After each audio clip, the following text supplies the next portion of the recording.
उस साल उनके पेरेंट्स की मौत हो गई और कंपनी बैंकरप्सी की कगार पर थी। ठीक उस वक्त जब उसकी सिस्टर को उसकी सबसे ज्यादा जरूरत थी, उसने उससे सारे रिश्ते तोड़ लिए। 5 साल बाद उसकी कंपनी पब्लिक हो गई और वो टॉप पर पहुंच गई। वो वेंस की प्रेसिडेंट बन गई, एक ऐसी शख्सियत जिसे हर कोई सम्मान से देखता था। एक रिपोर्टर ने उससे पूछा कि इतने सालों के बाद आप सबसे ज्यादा शुक्रगुजार किसकी हैं? उसकी आंखें ठंडी थीं और उसके लहजे से नफरत टपक रही थी। वो छोटा भाई जिसने पैसों के लिए मुझे अबैंडन कर दिया। रिपोर्टर ने बात आगे बढ़ाई और पूछा कि तो वो अब कैसा है? प्रेसिडेंट वेंस के छोटे भाई के लिए देश भर में सर्च ऑपरेशन शुरू किया गया। 10 मिलियन का रिवॉर्ड रखा गया, लेकिन उसे कोई ढूंढ नहीं पाया। उन्हें सिर्फ एक चीज मिली और वो थी उसकी छोड़ी हुई डायरी। जब रिपोर्टर ने वो डायरी उसकी सिस्टर को दी तो वो वहीं जम गई। उसे लेते वक्त उसके हाथ कांप रहे थे, लेकिन अगले ही पल उसने उसे सीधे कचरे के डिब्बे में फेंक दिया। क्या ये नेट की कोई नई ट्रिक है या आप लोगों ने रेटिंग्स के लिए इसे खुद बनाया है? रिपोर्टर ने अपना सिर हिलाया और सावधानी से डायरी को वापस उठाया। ये वाकई वही डायरी है जो आपका भाई मरने से पहले छोड़ गया था। जहां तक उसकी बॉडी का सवाल है, उसका पहले ही क्रिमेशन किया जा चुका है। चूंकि कोई भी उसे क्लेम करने नहीं आया, इसलिए क्रीमेटोरियम ने ही इसे हैंडल किया। इससे पहले कि रिपोर्टर अपनी बात पूरी कर पाता, उसकी सिस्टर गुस्से में अपने पैरों पर खड़ी हो गई। ये मत सोचना कि वो ऐसा कुछ कर रहा है तो मैं उसे माफ कर दूंगी। जाकर नेट से कह दो कि अब मेरा एक भाई पहले से ही है, मेरे लिए वो अब कुछ भी नहीं है। अगर वो मर भी गया हो तो भी मुझे कोई फर्क नहीं पड़ता। रिपोर्टर ने उसे अजीब तरह से देखा और पूछा कि फिर हमें इस डायरी का क्या करना चाहिए। वेनेसा ने एक ठंडी हंसी हंसी और कहा कि आगे बढ़ो और इसे पढ़ो। मैं देखना चाहती हूं कि वो इस बात को कैसे घुमाने का प्लान बना रहा है। हेलो मिस्टर डायरी, अब से प्लीज मेरा अच्छे से ख्याल रखना। मुझे लगता है कि अब मेरे पास सिर्फ तुम ही बचे हो। चलो मैं तुम्हें एक सीक्रेट बताता हूं। आज जब मैं अपने परिवार के खरीदे हुए गिफ्ट्स लेकर निकलने की कोशिश कर रहा था तो मेरी सिस्टर ने मुझे पकड़ लिया। मैं कभी उसका सामना भी नहीं करना चाहता था, मैं तो बस बिना शोर किए उस घर से निकल जाना चाहता था। लेकिन वो बहुत अनोइंग थी। उसने मेरा हाथ पकड़ लिया और छोड़ने से मना कर दिया, रोते हुए कहा कि मैं ही उसका आखिरी बचा हुआ परिवार हूं। एक पल के लिए मेरा दिल कांप गया, लेकिन आखिर में मैंने उसे बहुत ही कोल्ड होकर देखा। अब जब कंपनी डूब चुकी है तो क्या तुम अभी भी मुझे मेरे पसंद के मोटरसाइकिल मॉडल्स दिला सकती हो? मैं पागलों की तरह पैसा खर्च करता हूं, क्या तुम मुझे रखने का खर्चा भी उठा पाओगी? तुम्हारे साथ रहने और हर एक पैसा बचाने के बजाय मैं किसी ऐसी अमीर औरत को ढूंढ लूं जो मुझे पाल सके। इत्तेफाक से मैं पहले से ही एक ऐसी औरत को जानता हूं। लेकिन मेरी सिस्टर और भी ज्यादा एंग्जाइटी में आ गई। उसने डिमांड की कि मैं बताऊं वो इंसान कौन है और मुझे वार्न किया कि मैं बेवकूफ न बनूं। उसने यहां तक कहा कि वो अब से और ज्यादा मेहनत करेगी और बहुत सारा पैसा कमाएगी। उसने प्रॉमिस किया कि वो मुझे वैसी ही पैम्पर्ड यंग मास्टर वाली लाइफ देगी जैसी मेरी पहले थी। लेकिन गेस करो मैंने उससे क्या कहा? मैं बेवकूफ बनने के लिए तैयार हूं, तुम्हें उससे क्या? अगर तुम्हारे पास मुझे सपोर्ट करने की एबिलिटी और पैसा होता तो मैं अभी भी तुम्हारा अच्छा छोटा भाई होता और घर वापस आता। लेकिन तुम्हारे पास उतना पैसा कब आएगा? मेरी सिस्टर हमेशा बहुत प्राउड थी, फिर भी सिर्फ मुझे रोकने के लिए वो घुटनों पर बैठ गई। काफी पैथेटिक था ना? मैंने अपना चेहरा दूसरी तरफ घुमा लिया और इससे पहले कि वो देख पाती, मैंने अपनी आंखों के कोने से आंसू पोंछ लिए। मैंने उसे थप्पड़ भी मारा और कहा कि मुझसे चिपकी मत रहो और मेरा फ्यूचर बर्बाद करना बंद करो। मैं यहां तक कह गया कि मैं उसके साथ हमेशा के लिए रिश्ते तोड़ना चाहता हूं। उस थप्पड़ ने वाकई उसे स्टन कर दिया। वो वहीं खड़ी रह गई और बस मुझे अपना सूटकेस ले जाते हुए देखती रही। सॉरी सिस, उसे दर्द हुआ होगा ना? उस पेज को खत्म करने के बाद रिपोर्टर ने एक लंबी सांस ली। उसे कभी उम्मीद नहीं थी कि सीईओ वेंस अपने छोटे भाई पर इतना भरोसा करती थी। लेकिन जब कैमरा उनकी तरफ मुड़ा तो उनके चेहरे पर इमोशन का एक छोटा सा निशान भी नहीं था। वो अभी भी एकदम शांत और ठंडी थीं। उन्होंने बस इतना कहा, मुझे सच में पछतावा है। मुझे पछतावा है कि मैंने उस समय उसके साथ इतना अच्छा व्यवहार किया और एक आस्तीन का सांप पाला। मिस्टर डायरी, मैं फिर से वापस आ गया हूं। आज मैं कुछ और टेस्ट करवाने दूसरे हॉस्पिटल गया था। सच कहूं तो मैं किसी भी चीज से ज्यादा ये चाहता था कि पहला डायग्नोसिस एक गलती निकले। उस तरह मैं वापस जा सकता था और अपनी सिस्टर को सॉरी बोल सकता था। अगर मैं बस हार मान लेता और अपना एटीट्यूड थोड़ा नरम कर लेता तो वो मुझे पक्का वैसे ही माफ कर देती जैसे वो हमेशा करती थी। लेकिन लाइफ इतने चमत्कार नहीं दिखाती है ना? उस उम्रदराज डॉक्टर ने मुझे गंभीरता से देखा और कहा, तुम्हारे पेरेंट्स कहाँ हैं? Primary liver cancer, last stage. तुम्हें तुरंत हॉस्पिटल में एडमिट होने की जरूरत है। सच कहूं तो उन्होंने जो कुछ भी कहा मुझे पूरी तरह समझ नहीं आया। लेकिन जिस पल मौत का एहसास हुआ मैं फूट फूट कर रोने लगा। मैं सिर्फ 18 साल का हूं। डॉक्टर ने मुझे दया की नजर से देखा। फिर उन्होंने मेरे हॉस्पिटलाइजेशन के लिए पेमेंट स्लिप प्रिंट की। मैं पेमेंट मशीन की तरफ भागा और एक नजर देखा। आखिर में मैं वैसे भी हॉस्पिटल से बाहर निकल गया। इसे भूल जाओ। इससे लिंक कार्ड मेरी सिस्टर का मेन अकाउंट था, इसलिए मुझे उसके कुछ पैसे बचाने चाहिए। मैं वैसे भी जल्दी ही मरने वाला हूं। उसके पैसे क्यों बर्बाद करना? उसकी हर एक सेंट बहुत मेहनत से कमाई हुई थी। जब से मेरे पेरेंट्स के साथ काम करने वाला कॉन्ट्रैक्टर भाग गया था, पूरा प्रोजेक्ट बर्बाद हो गया और उसके साथ कैश फ्लो भी खत्म हो गया। मेरे पेरेंट्स प्रेशर से दब गए थे और इसे ठीक करने के लिए हर जगह भाग रहे थे। फिर एक बिजनेस डिनर से वापस आते समय उनका कार एक्सीडेंट हो गया और दोनों की मौत हो गई। उस पॉइंट से पूरी कंपनी का बोझ अकेले मेरी सिस्टर के कंधों पर आ गया। मैंने उन डेट कलेक्टर्स को अपनी आंखों से देखा था। अपने पैसे वापस पाने के लिए उन्होंने घर की हर कीमती चीज खाली कर दी और मेरी ओवरसीज स्टडीज के लिए रखे लाखों रुपयों को बचाने के लिए मेरी सिस्टर फर्श पर घुटनों के बल बैठ गई और उनके सामने गिड़गिड़ाई। लेकिन अंत में बैंक ने कर्ज चुकाने के लिए बची हुई सारी एसेट्स को जब्त कर लिया। मेरी सिस्टर ने हर मुमकिन जगह से पैसे उधार लिए और बिजनेस टेबल्स पर इतनी ज्यादा शराब पी कि उसे स्टमक ब्लीडिंग हो गई। उसे हॉस्पिटल में एडमिट कराया गया, लेकिन उसके पास न तो आराम करने का समय था और न ही ठीक से इलाज कराने के पैसे। इसलिए जैसे ही उसे होश आया, उसने खुद को चेकआउट कर लिया। फिर वो तुरंत क्लाइंट्स के पीछे भागने लगी, हर किसी से भीख मांगने लगी, सर्वाइवल के लिए खुद को पूरी तरह झुका दिया। मैं रोया और उससे भीख मांगी कि काम पर वापस जाने से पहले वो ठीक होने तक इंतजार करे। लेकिन उसने सिर्फ इतना कहा कि वो स्टील की बनी है और उसे कुछ नहीं होगा। मुझे बताओ, क्या मेरी सिस्टर थोड़ी बेवकूफ नहीं है? मैं सच में उसका कुछ बोझ उठाने में मदद करना चाहता था। मैं सच में उसे बताना चाहता था कि मुझे विदेश में पढ़ने की जरूरत नहीं है। अब मैं वो बिगड़ा हुआ यंग मास्टर नहीं रहा था। मैं वो सब छोड़ सकता था। मैं पार्ट टाइम काम पर भी जा सकता था और उसे सपोर्ट करने के लिए पैसे कमा सकता था। लेकिन मैंने कभी नहीं सोचा था कि सबसे खराब समय में मुझे ऐसी बीमारी हो जाएगी जो सबसे तेजी से पैसा खर्च करती है। मिस्टर डायरी, क्या आपको भी लगता है कि मैं बेकार हूँ? रिपोर्टर की आंखें लाल हो गईं। तो ऐसा लगता है कि आपके भाई के पास उस समय आपको छोड़कर जाने की वाकई अपनी वजह थी। इतनी कम उम्र में उसे लीवर कैंसर हो गया। ये वाकई दिल तोड़ने वाला है। वेनेसा ने एक ठंडी हंसी हंसी। एक बुरा नहीं है, ये दया वाला एक्ट काफी कन्विंसिंग है। रिपोर्टर कार्टर, उसे तुम्हें बेवकूफ मत बनाने दो। नेट हमेशा से एक झूठा रहा है। जब वो छोटा था, उसने एक बार हमारे पेरेंट्स से कहा था कि स्कूल छोड़ने के लिए उसके एंकल में मोच आ गई है। पूरा परिवार घबरा गया था और उसे सीधा हॉस्पिटल ले जाने से पहले उसके आसपास इकट्ठा हो गया था। वो एक्टिंग करने में हमेशा से बहुत अच्छा रहा है। मिस्टर डायरी, मैं कल रात फिर से सो नहीं सका। ऐसा नहीं है कि मैं नहीं चाहता था, बस सोने के लिए दर्द बहुत ज्यादा था। बीमारी और भी बदतर होती जा रही है। अगर मैं पेनकिलर्स नहीं खरीदता हूं तो मैं इसे अब और सहन नहीं कर सकता। लेकिन मेरे पास पैसे नहीं हैं और अभी कुछ और भी ज्यादा अर्जेंट है। अगर मैं जल्द ही रेंट पे नहीं करता हूं तो लैंडलॉर्ड मुझे बाहर फेंक देगा। ऐसा लगता है कि मैं सच में उस ब्रिज के नीचे सोने वाले एक्सपीरियंस को जीने वाला हूं जिसके बारे में मेरी सिस्टर बचपन में मजाक किया करती थी। जब मैं मार्शल आर्ट्स नॉवेल्स पढ़ता था तो मुझे लगता था कि ब्रिज के नीचे सोने वाले हीरोज काफी कूल दिखते हैं। लेकिन अब जब मैं बड़ा हो गया हूं तो मुझे सिर्फ डर महसूस होता है। कंगाल होना डरावना है। इसलिए मैंने मम्मी और पापा द्वारा दिए गए गिफ्ट्स ऑनलाइन सेल पर लगा दिए। वे उन बहुत कम चीजों में से थे जो मेरे पास बची थीं। लेकिन जब भी कोई वाकई उनके बारे में पूछने आता, मैं हमेशा उन्हें मना करने का कोई न कोई बहाना ढूंढ लेता। आखिर में मैं उनसे अलग नहीं हो सका। लेकिन तब तक मैं इतने दर्द में था और इतना भूखा था कि मैं मुश्किल से ही टिक पा रहा था। मैं सच में इसे अब और बर्दाश्त नहीं कर पा रहा था। इसलिए मैंने कार्ड से 500 विड्रॉ किए। सॉरी सिस, मैंने तुम्हारे पैसे फिर से खर्च कर दिए। गरीब होने के बाद मुझे एहसास हुआ कि मेरी पुरानी नखरे वाली खाने की आदतें आखिरकार ठीक हो गई हैं।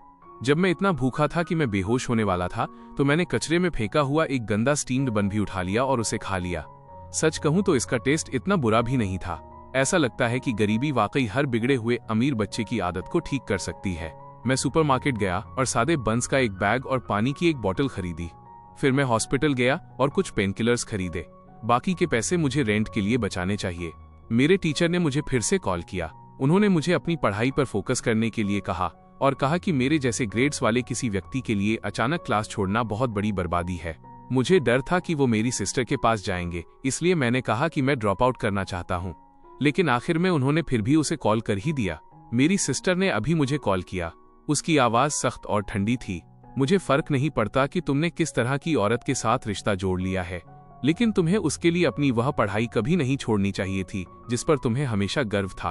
अगर तुम इसी तरह डूबते रहे तो तुम मम्मी और पापा का सामना कैसे करोगे? मैंने 10 दिनों से ज्यादा समय से अपनी सिस्टर की आवाज तक नहीं सुनी थी, लेकिन मुझे ये आधी जिंदगी जैसा महसूस हुआ। मैंने अपना मुंह ढक लिया ताकि मैं जोर से न रोऊं, लेकिन आंसू रुक ही नहीं रहे थे। सिस, मुझे तुम्हारी बहुत याद आती है। दूसरी तरफ वो इम्पेशेंट हो गई और उसने आखिरी लाइन बोली, अगर तुम इसे जारी रखते हो तो मैं वाकई तुम्हारी परवाह करना छोड़ दूंगी। उसके हैंगअप करने के बाद मैं बहुत बहुत देर तक रोया।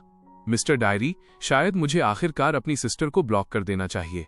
कल मैं विड्रॉल पेपर वर्क का काम पूरा कर दूंगा। प्रेसिडेंट वेंस को कुछ पल के लिए सन्नाटे में खोते देख रिपोर्टर एक पल के लिए रुका, अपनी आंख के कोने से नमी पोंछी और पेज पलटा। मिस्टर डायरी, मैं शिफ्ट हो गया हूं। जिस इन में मैं रुक रहा था वो एक रात के 50 चार्ज करता था। वो बहुत महंगा था। मैंने पूरा दिन शहर में भागदौड़ की और आखिरकार मुझे शहर के साउथ साइड के एक रिमोट अर्बन विलेज में एक पुरानी सी छोटी जगह मिली जो एक रात के सिर्फ 30 चार्ज करती थी। कमरे में 4 बेड थे। एक अजीब सा मिडिल एज्ड आदमी। मेरे सामने एक आदमी रहता था और उसे देखते ही मैं डर गया। मैंने उस बड़ी बहन को थैंकफुल होकर देखा जो मेरे नीचे वाले बंक पर सोती थी। उसका नाम शियांग था, हालांकि सब उसे समर कहते थे। उसने मेरी तरफ देखा और मुस्कुराई। रिलैक्स करो, तुम्हारी बड़ी बहन तुम्हारे साथ है। सिस्टर समर वाकई बहुत अच्छी थीं। उस रात मेडिसिन लेने के बाद मैं बहुत अच्छी तरह सोया। मैंने एक सपना देखा जिसमें मम्मी और पापा मुझे और मेरी सिस्टर को डिज्नीलैंड ले गए थे। क्योंकि उन्हें पता था कि मुझे आयरन मैन पसंद है, मेरी सिस्टर मेरे लिए घंटों लाइन में खड़ी रही और जब आखिर में उसकी बारी आई तो उसने मेरा नाम पुकारा और मुझे सीधे आयरन मैन परफॉर्मर के सामने खड़ा कर दिया। आखिरकार मुझे अपने पसंदीदा हीरो के साथ फोटो खिंचवाने का मौका मिला और मैं इतना ज्यादा मुस्कुरा रहा था कि मेरी आंखें लगभग गायब ही हो गई थीं। मम्मी, पापा और मेरी सिस्टर थोड़ी दूर खड़े होकर मुझे मुस्कुराते हुए देख रहे थे, लेकिन फोटो के बाद जब मैं पीछे मुड़ा तो वे सब गायब थे और अचानक वह चमकता हुआ आसमान काला पड़ गया। मैं तुरंत डर गया, लेकिन मैंने कितनी भी कोशिश की, मैं उन्हें ढूंढ नहीं पाया। मैं घबराकर ठंडे पसीने में जाग गया। सिस्टर समर ने चिंता के साथ मुझे देखा और पूछा, क्या तुम ठीक हो? मैंने अपना सिर हिला दिया। फिर उन्होंने मुझसे पूछा कि मैं ऐसी जगह पर क्यों रह रहा हूँ। मैंने उन्हें सब कुछ बता दिया। मुझे नहीं पता क्यों, पर मुझे उन पर भरोसा हो गया था। सब सुनने के बाद उन्होंने एक शब्द भी नहीं कहा, बस मुझे गले लगा लिया। उनकी बाहें बहुत गर्म थीं। उन्होंने मुझे बताया कि वो एक अनाथ थीं और अडॉप्ट किए जाने के बाद उनके अडॉप्टिव फादर ने उन्हें अब्यूज किया था। आखिर में वो इसे और सहन नहीं कर सकीं और भाग गईं। अपनी टीन से ही वो सड़कों पर सर्वाइव कर रही थीं, हर तरह के लोगों से मिली थीं और खुद को प्रोटेक्ट करने के कई तरीके सीख लिए थे। उन्होंने मुझसे कहा, तुम्हारे जैसे किसी इंसान को मुझ जैसे किसी की जरूरत है जो तुम्हारा ख्याल रख सके। सिस्टर समर ने मुझे पैसे बचाने की हर तरह की छोटी छोटी ट्रिक सिखाई, जैसे सुपरमार्केट में एक्सपायर्ड फूड चेक करना। कुछ स्टोर्स आपको थोड़ा हर्जाना दे देते थे, कुछ नहीं, लेकिन कई आपको वो एक्सपायर्ड फूड फ्री में ले जाने देते थे। वो मुझे मार्केट से फेंकी हुई सब्जियों की पत्तियां उठाने भी ले जाती थीं, जिन्हें आंटी लोग फेंक देती थीं। अगर आप सड़ा हुआ हिस्सा काट दें और बाकी को गर्म पानी में उबाल लें तो वो पेट भरने के लिए काफी था। सिस्टर समर मुझे पार्ट टाइम काम दिलाने भी ले गईं ताकि मैं थोड़े एक्स्ट्रा पैसे कमा सकूं। मैंने सिर्फ एक दोपहर में 60 कमाए। उन पैसों को हाथ में लेकर मुझे पहली बार महसूस हुआ कि शायद मैं पूरी तरह बेकार नहीं हूं। मैं सोचने से खुद को रोक नहीं पाया कि अगर मैं हर दिन इतना कमा सकूं तो शायद मेरे मरने के बाद मैं अपनी सिस्टर के लिए कुछ पैसे छोड़ पाऊंगा। इस ख्याल ने मुझे जोर से हंसा दिया। सिस्टर समर ने मुझे ऐसे देखा जैसे मैं कोई इडियट हूं। तुम $60 के लिए इतने खुश हो? उन्होंने मेरे माथे पर हाथ मारा और मुझे होपलेस कहा।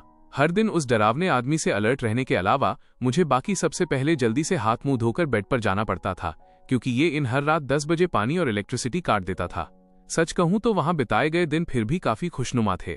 बिजली कटने का वक्त फिर से हो गया है। Good night. रिपोर्टर ने नोटिस किया कि जब वो उस गंदे आदमी वाले हिस्से पर पहुंचा तो हमेशा ठंडी रहने वाली प्रेसिडेंट वेंस ने भी चुपके से अपनी मुट्ठी भींच ली। उसने सोचा कि शायद प्रेसिडेंट वेंस अपने भाई से उतनी नफरत नहीं करती थी जितना वो दिखावा कर रही थी, लेकिन एक पल बाद उसे लगा कि शायद ये सिर्फ उसका वहम था। उसने पेज पलटा और पढ़ना जारी रखा। मिस्टर डायरी, मैं वहां से निकल गया क्योंकि कल उन्होंने मुझे खून की खांसी करते हुए देख लिया था। उनके पास खुद की कोई सेविंग्स नहीं थी, फिर भी उन्होंने मुझे हॉस्पिटल ले जाने की जिद की। उससे पहले मैंने उन्हें कभी नहीं बताया था कि मैं बीमार हूं। मैंने बस इतना कहा था कि मेरी सिस्टर के साथ अनबन हो गई है, इसलिए मैं घर से निकल गया हूं। लेकिन आखिरकार मैं उनसे ये छुपा नहीं सका। शायद मैं सच में बदकिस्मत हूं। मैं सिस्टर समर को अपने साथ नीचे नहीं खींचना चाहता और मैं इस नेक बड़ी बहन पर बिल्कुल भी बोझ नहीं बनना चाहता जिन्हें मैं इतने कम समय से जानता हूं। उन्होंने एक बार मुझे बताया था कि वो इतनी मेहनत इसलिए करती हैं क्योंकि एक दिन वो खुद की ऑटो रिपेयर शॉप खोलना चाहती हैं और उनका अपना एक घर हो। मैं तुम्हें इतनी कम उम्र में मरने नहीं दूंगी। जब उन्होंने ये कहा तो उनकी आंखों में एक जिद्दी आग थी। मैं मुस्कुराया और मैंने सिर हिला दिया, लेकिन मैं असल में सोच रहा था गुड बाय सिस। अगली सुबह जल्दी ही मैं अपना बचा कुचा सामान लेकर चुपचाप वहां से निकल गया। यहाँ उकड़ू बैठकर इतनी देर तक डायरी लिखने से मेरे पैर सुन्न हो गए हैं। मुझे 1 सेकंड आराम करने दो। ठीक है, मेरी हालत हाल ही में और खराब हो रही है। मुझे खून की खांसी आने लगी है। अभी कुछ देर पहले ही मुझे फिर से खून की उल्टी हुई। पास से गुजरने वाले लोग मुझे इस हाल में देखकर बुरी तरह डर गए। वे दूर ही रहे और दूर से मेरी तरफ इशारा करते रहे। मैंने खुद को समेट लिया और बहुत बहुत देर बाद अपना सिर उठाया। तभी मैंने नोटिस किया कि मेरी डायरी पर खून की बूंदें गिर गई थीं। मैंने जल्दी से उसे पोंछने की कोशिश की, लेकिन मैं जितना रगड़ता दाग उतना ही फैलता जाता। सॉरी मिस्टर डायरी, मैंने तुम्हें भी गंदा कर दिया। मेरा ये मतलब नहीं था। बस दर्द इतना ज्यादा होता है कि मैं इसे कंट्रोल नहीं कर पाता। जब मैं वहां बैठकर रिकवर करने की कोशिश कर रहा था, तब फटे पुराने कपड़ों में एक आंटी मेरे पास आईं। उन्होंने मेरे हाथ में कुछ पैसे थमा दिए। मैंने कितनी भी मना करने की कोशिश की, उन्होंने पैसे वहीं फेंके और भाग गईं। मैं चुपचाप उनके पीछे गया और देखा कि उनके साथ उनके विकलांग पति थे। उनकी गोद में एक बहुत छोटा बच्चा था। उन्होंने अपने बाल पीछे किए, फिर नीचे झुककर बच्चे के गाल पर किस किया। उसके बाद वो तुरंत वापस आवाजें लगाने और फल बेचने में लग गईं। मैं वहां काफी देर तक खड़ा रहा, अंधेरा होने तक, और मेरा आधा शरीर ठंड से सुन्न हो गया था। उनके आधे से ज्यादा फल अभी भी नहीं बिके थे। उन्होंने एक आह भरी और उनके पति ने उन्हें कंफर्ट देने के लिए धीरे से कुछ शब्द कहे। उन दोनों ने अपना सामान पैक करना शुरू किया और बच्चे को अपने पास एक टोकरी में रख दिया। मैंने अपनी टोपी नीचे झुकाई और जल्दी से उनके पास गया।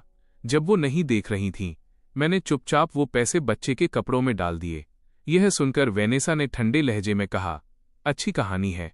मैं 1 सेकंड के लिए इमोशनल होने ही वाली थी। अब क्या? उसकी शुगर मम्मी के पास पैसे खत्म हो गए, इसलिए उसने गुजारा करने के लिए फिक्शन लिखना शुरू कर दिया। रिपोर्टर कार्टर, अब और पढ़ने की जरूरत नहीं है।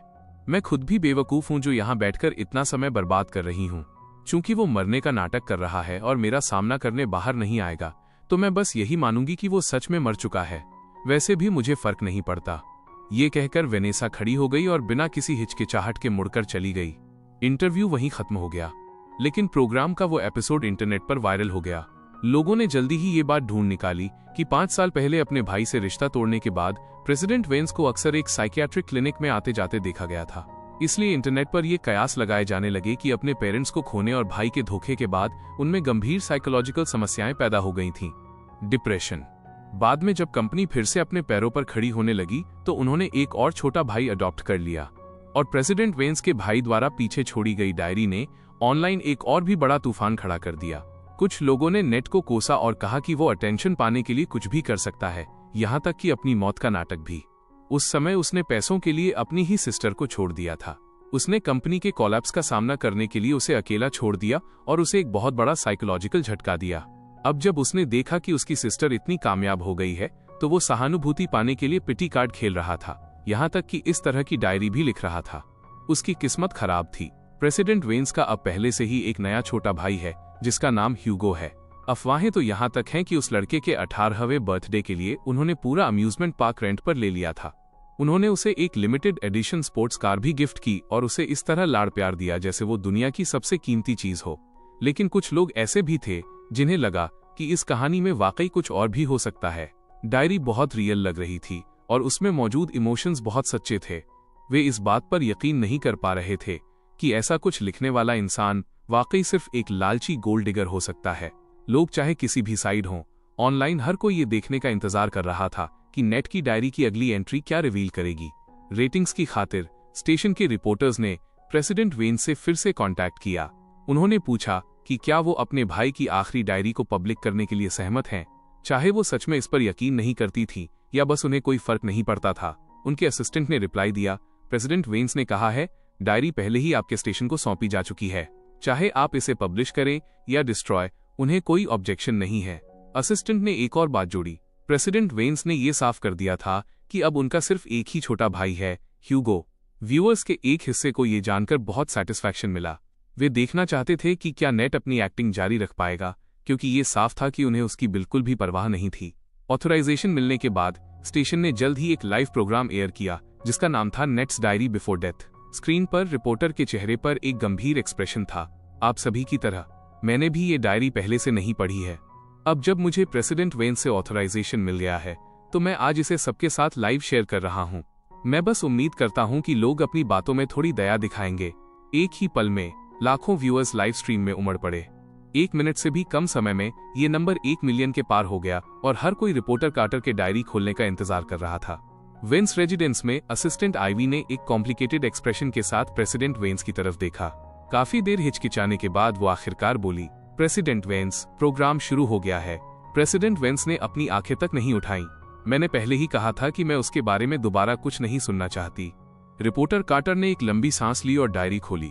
मिस्टर डायरी, आज मुझे एक पप्पी मिला। पहले तो मैं इसमें इन्वॉल्व नहीं होना चाहता था, लेकिन वो अपनी घायल टांग घसीटते हुए मेरे पीछे आता रहा और पूरे समय कराता रहा। मुझे पता था कि मैं उसका ख्याल रखने की कंडीशन में नहीं हूँ, इसलिए मैंने खुद को आगे बढ़ने के लिए मजबूर किया। लेकिन सिर्फ 2 कदम चलने के बाद मैं पीछे मुड़ गया। जिस पल मैंने उसे उठाया, उस छोटे पीले कुत्ते की आंखें चमक उठीं। वो अपनी जीभ से मेरी हथेली को चाटता रहा। मैंने एक आह भरी। उसने पक्का मुझे पहचान लिया होगा और समझ गया होगा कि मैं बहुत सॉफ्ट हार्टेड हूँ। मैंने उसका नाम एवर रखा। मैंने बस यही उम्मीद की कि वो लकी होगा और लंबी उम्र जिएगा, मेरी तरह शॉर्ट लिव्ड नहीं होगा। मैं उसे एक पेट हॉस्पिटल ले गया और अकेले एग्जामिनेशन फीस ने ही मेरा वॉलेट खाली कर दिया। इसके बाद सर्जरी में 2000 और खर्च होने थे। अगर उसका ऑपरेशन नहीं हुआ तो वो मर जाएगा। एवर को अपनी बाहों में थामे हुए मैंने डॉक्टर से सावधानी से भीख मांगी।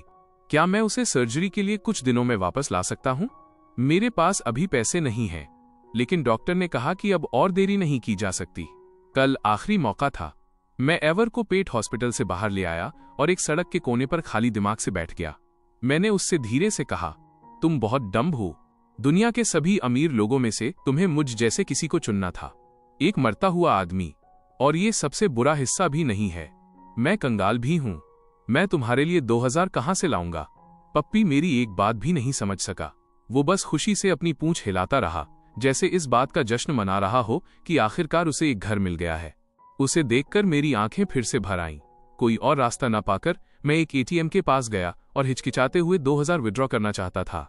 सिस, इसे आखिरी बार रहने दो कि मैं तुम्हारे पैसे खर्च कर रहा हूं। लेकिन जिसकी मुझे कभी उम्मीद नहीं थी वो ये था कि मेरी सिस्टर ने पहले ही मेरा सेकेंडरी कार्ड फ्रीज कर दिया था। मेरा दिल बैठ गया। फिर सोचा, मैं ही तो था जिसने कहा था कि मैं उससे सारे रिश्ते तोड़ना चाहता हूं। उसके पास मुझे पैसे देते रहने का कोई कारण नहीं था। मैंने कभी नहीं सोचा था कि मैं अपनी सिस्टर से दोबारा कांटेक्ट करूंगा, लेकिन इस बार मेरे पास कोई विकल्प नहीं था। ये एवर के लिए था, इसलिए मैंने उसका नंबर अपनी ब्लॉक लिस्ट से हटा दिया। फिर मैंने उसे कॉल किया। लाइन बहुत देर तक बजती रही। जब मुझे लगा कि वो फोन नहीं उठाएगी तो उसने आखिरकार जवाब दिया और ठंडी आह भरी, क्या अब उसे पछतावा हो रहा है? तुमने मुझे ब्लॉक किया और अब तुम ही मुझे पहले कॉल कर रहे हो। क्या तुम ही वो नहीं थे जिसने कहा था कि तुम मुझसे सारे रिश्ते तोड़ना चाहते हो? या क्या तुम्हारे पास अब पैसे खत्म हो गए हैं? जिस पल मेरी सिस्टर बोली, मेरे तैयार किए गए सारे शब्द मेरे गले में ही अटक गए। 1 सेकंड के लिए मैं बस वहीं फोन काट देना चाहता था, लेकिन मेरी बाहों में एवर एक रिमाइंडर की तरह था, बोलो, मुझे बचाओ। एक पल की खामोशी के बाद मेरी सिस्टर ने फिर से ठंडेपन से मुझसे सवाल किया, तुमने इतने समय तक मुझसे कांटेक्ट नहीं किया। तुम्हें इस बात की परवाह नहीं थी कि तुम्हारी सिस्टर ठीक से खा रही है, ठीक से सो रही है, या वो तुम्हें याद कर रही है या नहीं। तुमने मुझे सिर्फ पैसे मांगने के लिए कॉल किया, है ना? मैंने अपने होंठ को जोर से काट लिया। मेरे गले से एक नमकीन मेटालिक स्वाद उठा और मैंने उसे वापस नीचे धकेल दिया। अंत में मैंने मैकेनिकली जवाब दिया, हाँ। लाइन के दूसरी तरफ मेरी सिस्टर की आवाज रुंध गई, तो तुम्हें पैसे चाहिए? ठीक है, मैं तुम्हें सब दे दूंगी। क्या तुम अब संतुष्ट हो? मुझे तुमसे कभी कोई उम्मीद नहीं रखनी चाहिए थी। नेट, तुम्हारे पास वाकई दिल नहीं है। आज से तुम्हारी सिस्टर के तौर पर मैं तुमसे सारे रिश्ते तोड़ रही हूँ। जिस पल उसने फोन काटा, मैं आखिरकार खुद को रोक नहीं पाया। मैं एवर को गोद में लेकर नीचे झुक गया और उल्टी कर दी। खून, बहुत सारा खून, लेकिन अंधेरी जमीन पर किसी तरह ये मुश्किल से ही दिखाई दे रहा था। एवर बुरी तरह डरा हुआ लग रहा था और बिना रुके रो रहा था। वो बार बार मेरा चेहरा चाटता रहा। मैंने हाथ बढ़ाया और उसे शांत करने के लिए धीरे से सहलाया। दर्द हो रहा था, लेकिन एक पॉइंट के बाद दर्द भी सुन्न होने लगता है। बस मेरे शरीर की तुलना में मेरे दिल में ज्यादा दर्द हो रहा था। जब मैंने वापस अपने फोन की ओर देखा तो मैंने देखा कि मेरी सिस्टर ने मुझे 20,000 ट्रांसफर कर दिए थे। जब मैंने उसे एक्स्ट्रा पैसे वापस भेजने की कोशिश की तो मुझे एहसास हुआ कि उसने मुझे पहले ही ब्लॉक कर दिया है। मैंने एवर को पकड़ा और बहुत देर तक रोया। मैं तब जान गया था मेरी सिस्टर ने वाकई इस बार मुझे हमेशा के लिए अबैंडन कर दिया था। उस समय मैं चाहता था कि वो मुझे भूल जाए और मुझसे पूरी तरह नाता तोड़ ले, लेकिन अब जब उसने वाकई ऐसा कर दिया था, जब उसने ऐसा किया तो मैं इतने दर्द में था कि मुश्किल से सांस ले पा रहा था। एवर अब मेरा कोई घर नहीं रहा। कमेंट्स पागलों की तरह आने लगे। ये इतना क्रूर क्यों है? भले ही ये लड़का अपनी मौत का नाटक कर रहा हो, पर यह कहानी बहुत ज्यादा दिल तोड़ने वाली है। मैं पहले ही रो रहा हूं। जल्दी करो और पढ़ना जारी रखो। एवर का क्या हुआ? एक पप्पी बोल नहीं सकता। वह सिर्फ इतना जानता है कि आखिरकार एक घर मिलने का जश्न कैसे मनाया जाता है। उस लाइन ने मुझे बर्बाद कर दिया। लाइव स्ट्रीम में अभी भी कुछ लोग थे जो नेट को एक्टिंग करने, सहानुभूति बटोरने और विक्टिम कार्ड खेलने के लिए कोस रहे थे, लेकिन पहले की तुलना में वे अब केवल एक छोटी सी माइनॉरिटी रह गए थे। अब इस पॉइंट पर हर कोई वास्तव में जिसकी परवाह कर रहा था वो ये था कि क्या एवर सुरक्षित था। अर्जेंट कमेंट्स की बाढ़ के बीच रिपोर्टर कार्टर ने अपने इमोशंस को संभाला और पेज पलटा। मिस्टर डायरी, लंबे समय बाद मिले। यहाँ कुछ अच्छी खबर है। एवर की सर्जरी हो गई और अब वो हेल्दी है। बस एक ही प्रॉब्लम है कि वो बहुत ज्यादा क्लिंगी डॉग बन गया है। मैं जहां भी जाता हूं वो पीछे पीछे आता है। यहां तक कि जब मैं सोता हूं तो वो मेरे पैरों के पास दुबक कर सोने की जिद करता है। लेकिन एक बुरी खबर भी है, मेरी बीमारी और खराब हो गई है। मुझे नहीं पता कि मैं और कितने समय तक जी पाऊंगा। शायद मेरे पास 1 महीना भी नहीं बचा है। अब जब भी मैं भारी मात्रा में पेनकिलर्स खरीदने फार्मेसी जाता हूं तो क्लर्क हमेशा मुझे शक की नजर से देखते हैं, जैसे उन्हें लगता हो कि मैं किसी तरह का एडिक्ट हूं। किस्मत से मेरे पास अभी भी मेरे डायग्नोसिस पेपर्स हैं। अगर मैं काफी देर तक मिन्नतें करूं तो वे अक्सर आखिर में नरम पड़ जाते हैं और मुझे दवाइयां बेच देते हैं। लेकिन पेन किलर्स अब कम से कम असर कर रहे हैं। बस सोने के लिए मुझे हर बार पहले से ज्यादा दवा लेनी पड़ती है। कल जब मैं फ्लायर्स बांट रहा था, मैं अचानक सड़क किनारे गिर गया। एवर बुरी तरह डर गया था। वो मेरा चेहरा चाटता रहा और मुझ पर भौंकता रहा। आखिर में किसी दयालु राहगीर ने नोटिस किया और मुझे हॉस्पिटल भेजा, यहाँ तक कि मेरे लिए कुछ पैसे भी दिए। मैंने दुख के साथ हिसाब लगाया। न केवल मुझे उस पार्ट टाइम जॉब के पैसे नहीं मिले, बल्कि मेरे हाथ से काफी ज्यादा पैसे चले गए। डॉक्टर ने कहा, तुम्हें तुरंत हॉस्पिटल में एडमिट होने की जरूरत है और तुम्हारे परिवार को तुरंत इन्फॉर्म करना होगा। अगर ये इसी तरह चलता रहा तो बहुत जल्द तुम। उन्होंने सेंटेंस कभी पूरा नहीं किया, लेकिन मैं पहले से ही जानता था कि उनका क्या मतलब था। मैंने उन्हें कुछ दिखावटी जवाबों के साथ टाल दिया और जल्दी से हॉस्पिटल से बाहर निकल गया। हॉस्पिटलाइजेशन? बिल्कुल नहीं, इसमें बहुत ज्यादा खर्चा आता है। लेकिन जब मैं हॉस्पिटल के एंट्रेंस पर पहुंचा तो मैंने एवर को वहां पाया। मुझे देखते ही वो सीधे मेरी तरफ दौड़ा। लेकिन उस रात मैं अभी भी इतने दर्द में था कि करवटें बदलता रहा, सो नहीं सका। एवर ने नोटिस किया कि मुझे कितना दर्द हो रहा था। वो घबरा गया था, लेकिन वो कुछ कर नहीं सकता था, इसलिए वो बस मुझसे कसकर चिपक गया। फिर वो बार बार मुझे ऐसे चाटने लगा जैसे वो रोने वाला हो। मैंने उसे कंफर्ट देने के लिए कमजोरी से अपना हाथ उठाया और कहा कि सब ठीक है। लेकिन अगले ही पल मैं खुद को रोक नहीं पाया और बाहर भागकर टॉयलेट में उल्टी कर दी। ऐसा लगा जैसे मैं अपने अंदर का सब कुछ बाहर निकाल दूंगा। मुझे नहीं पता कितना समय बीत गया। मैंने तब तक उल्टी की जब तक मेरी आंखों के सामने अंधेरा नहीं छा गया। बाद में जब मुझे होश आया तो एवर मुझे चाट रहा था। मैंने शीशे में देखा और खुद को ही डरा दिया। मैं बहुत बदसूरत लग रहा हूं। मेरे बाल पतले हो रहे हैं और मेरा चेहरा पीला पड़ गया है। वे गाल जो पहले गोल हुआ करते थे अब इतने धस गए हैं कि मेरी ठुड्डी नुकीली लग रही है। मेरी सिस्टर मजाक करती थी कि मेरे बेबी फेस की वजह से मैं पूरी तरह मासूम दिखता हूं, लेकिन अब लगता है कि मैं वाकई इसी चेहरे के साथ हमेशा के लिए फंसने वाला हूं। रहना, हमेशा यंग रहना आखिरकार इतनी अच्छी बात नहीं लगती। मैं धीरे धीरे बड़ा होना चाहता हूं ताकि अपनी सिस्टर के साथ रह सकूं, उसे अपना परिवार शुरू करते देखूं, उसका करियर बनते देखूं और उसे एक खुशहाल परफेक्ट लाइफ जीते देखूं। मैंने अपना चेहरा धोया और खुद को चीयर अप करने के लिए अपने गाल थपथपाए। मुझे लगता है कि इसकी एक अच्छी साइड भी है। ये अच्छा है कि मेरी सिस्टर मुझे देख नहीं सकती कि मैं अब कैसा दिखता हूं, वरना वो पक्का डर जाती। मैंने अपनी पेन किलर्स ली और मुश्किल से सो पाया। आधी रात को मेरा बुखार वापस आ गया। मिस्टर डायरी, बहुत दर्द हो रहा है। सच कहूं तो मुझे अपनी सिस्टर की बहुत बहुत याद आ रही है। मैं बस उसे एक आखिरी बार देखना चाहता हूं, बस दूर से, उतना ही काफी होगा। ऐसी ख्वाहिश करना बहुत बड़ी बात तो नहीं है ना। मैं अब उसे देखने निकल रहा हूं। मैं एवर को अपने साथ ले जा रहा हूं। मैंने इसके लिए एक हैट, मास्क और ब्लैक ट्रेंच कोट तैयार किया है। पपराजी की तरह कूल लग रहा हूं। मुझे बस उसे दूर से एक बार देखना है। मिस्टर डायरी, मैं वापस आ गया हूं। मेरी सिस्टर पहले की तरह ही खूबसूरत और काबिल थी। वो और लंबी हो गई है, लेकिन वो पतली भी हो गई है। मैं पहले सिर्फ एक बार देखकर चले जाना चाहता था, पर वो बहुत नाखुश लग रही थी। वो पहले मुस्कुराना कितना पसंद करती थी, मुझे पता भी नहीं चला, और मैंने उसका पीछा करना शुरू कर दिया। मुझे नहीं पता था कि वो हॉस्पिटल क्यों जा रही थी, वो एक साइकोथेरेपिस्ट से क्यों मिल रही थी। उसके जाने के बाद मैंने उसके अटेंडिंग डॉक्टर से पूछा। उन्होंने मुझे बताने से मना कर दिया, ये कहकर कि ये पेशेंट की प्राइवेसी है। जब मैंने उनसे बार बार भीख मांगी, तब जाकर उन्होंने आखिरकार एक आह भरी और मेरी सिस्टर की कंडीशन के बारे में बात की। मेरी सिस्टर बीमार है, वो बहुत बीमार है। हमारे पेरेंट्स की मौत ने उसे बहुत गहरा सदमा पहुंचाया है, और मेरे चले जाने ने उसे खुद को और भी ज्यादा ब्लेम करने पर मजबूर कर दिया। उसे लगा कि वो बेकार है और मेरा ख्याल नहीं रख सकी, जिसकी वजह से मैंने उससे नफरत की और छोड़कर चला गया। इस वजह से मेरी सिस्टर ने खुद को चोट पहुंचाना भी शुरू कर दिया। मैं रोया, और रोते रोते मैं हंसने लगा। मेरी सिस्टर कितनी बेवकूफ है। बेकार तो साफ तौर पर मैं हूं। मुझे तो बस उसे नीचे खींचना आता है। वो दुनिया की सबसे अच्छी सिस्टर है। वो पूरे 1 साल तक अपनी पॉकेट मनी बचाती थी सिर्फ मुझे एक महंगा बर्थडे गिफ्ट देने के लिए। वो स्कूल में उन बुलीज को तब तक पीटती थी जब तक वे खड़े होने लायक न रहें, भले ही इसके लिए उसे सजा मिले। हमारे पेरेंट्स की मौत के बाद उसने सब कुछ संभाला और सारा प्रेशर अकेले अपने ऊपर ले लिया, और फिर भी मुझे एक कंफर्टेबल लाइफ दी। मैं उससे कभी नफरत कैसे कर सकता हूँ। रिपोर्टर कार्टर अचानक रुके और उन्होंने डायरी कैमरे को दिखाई।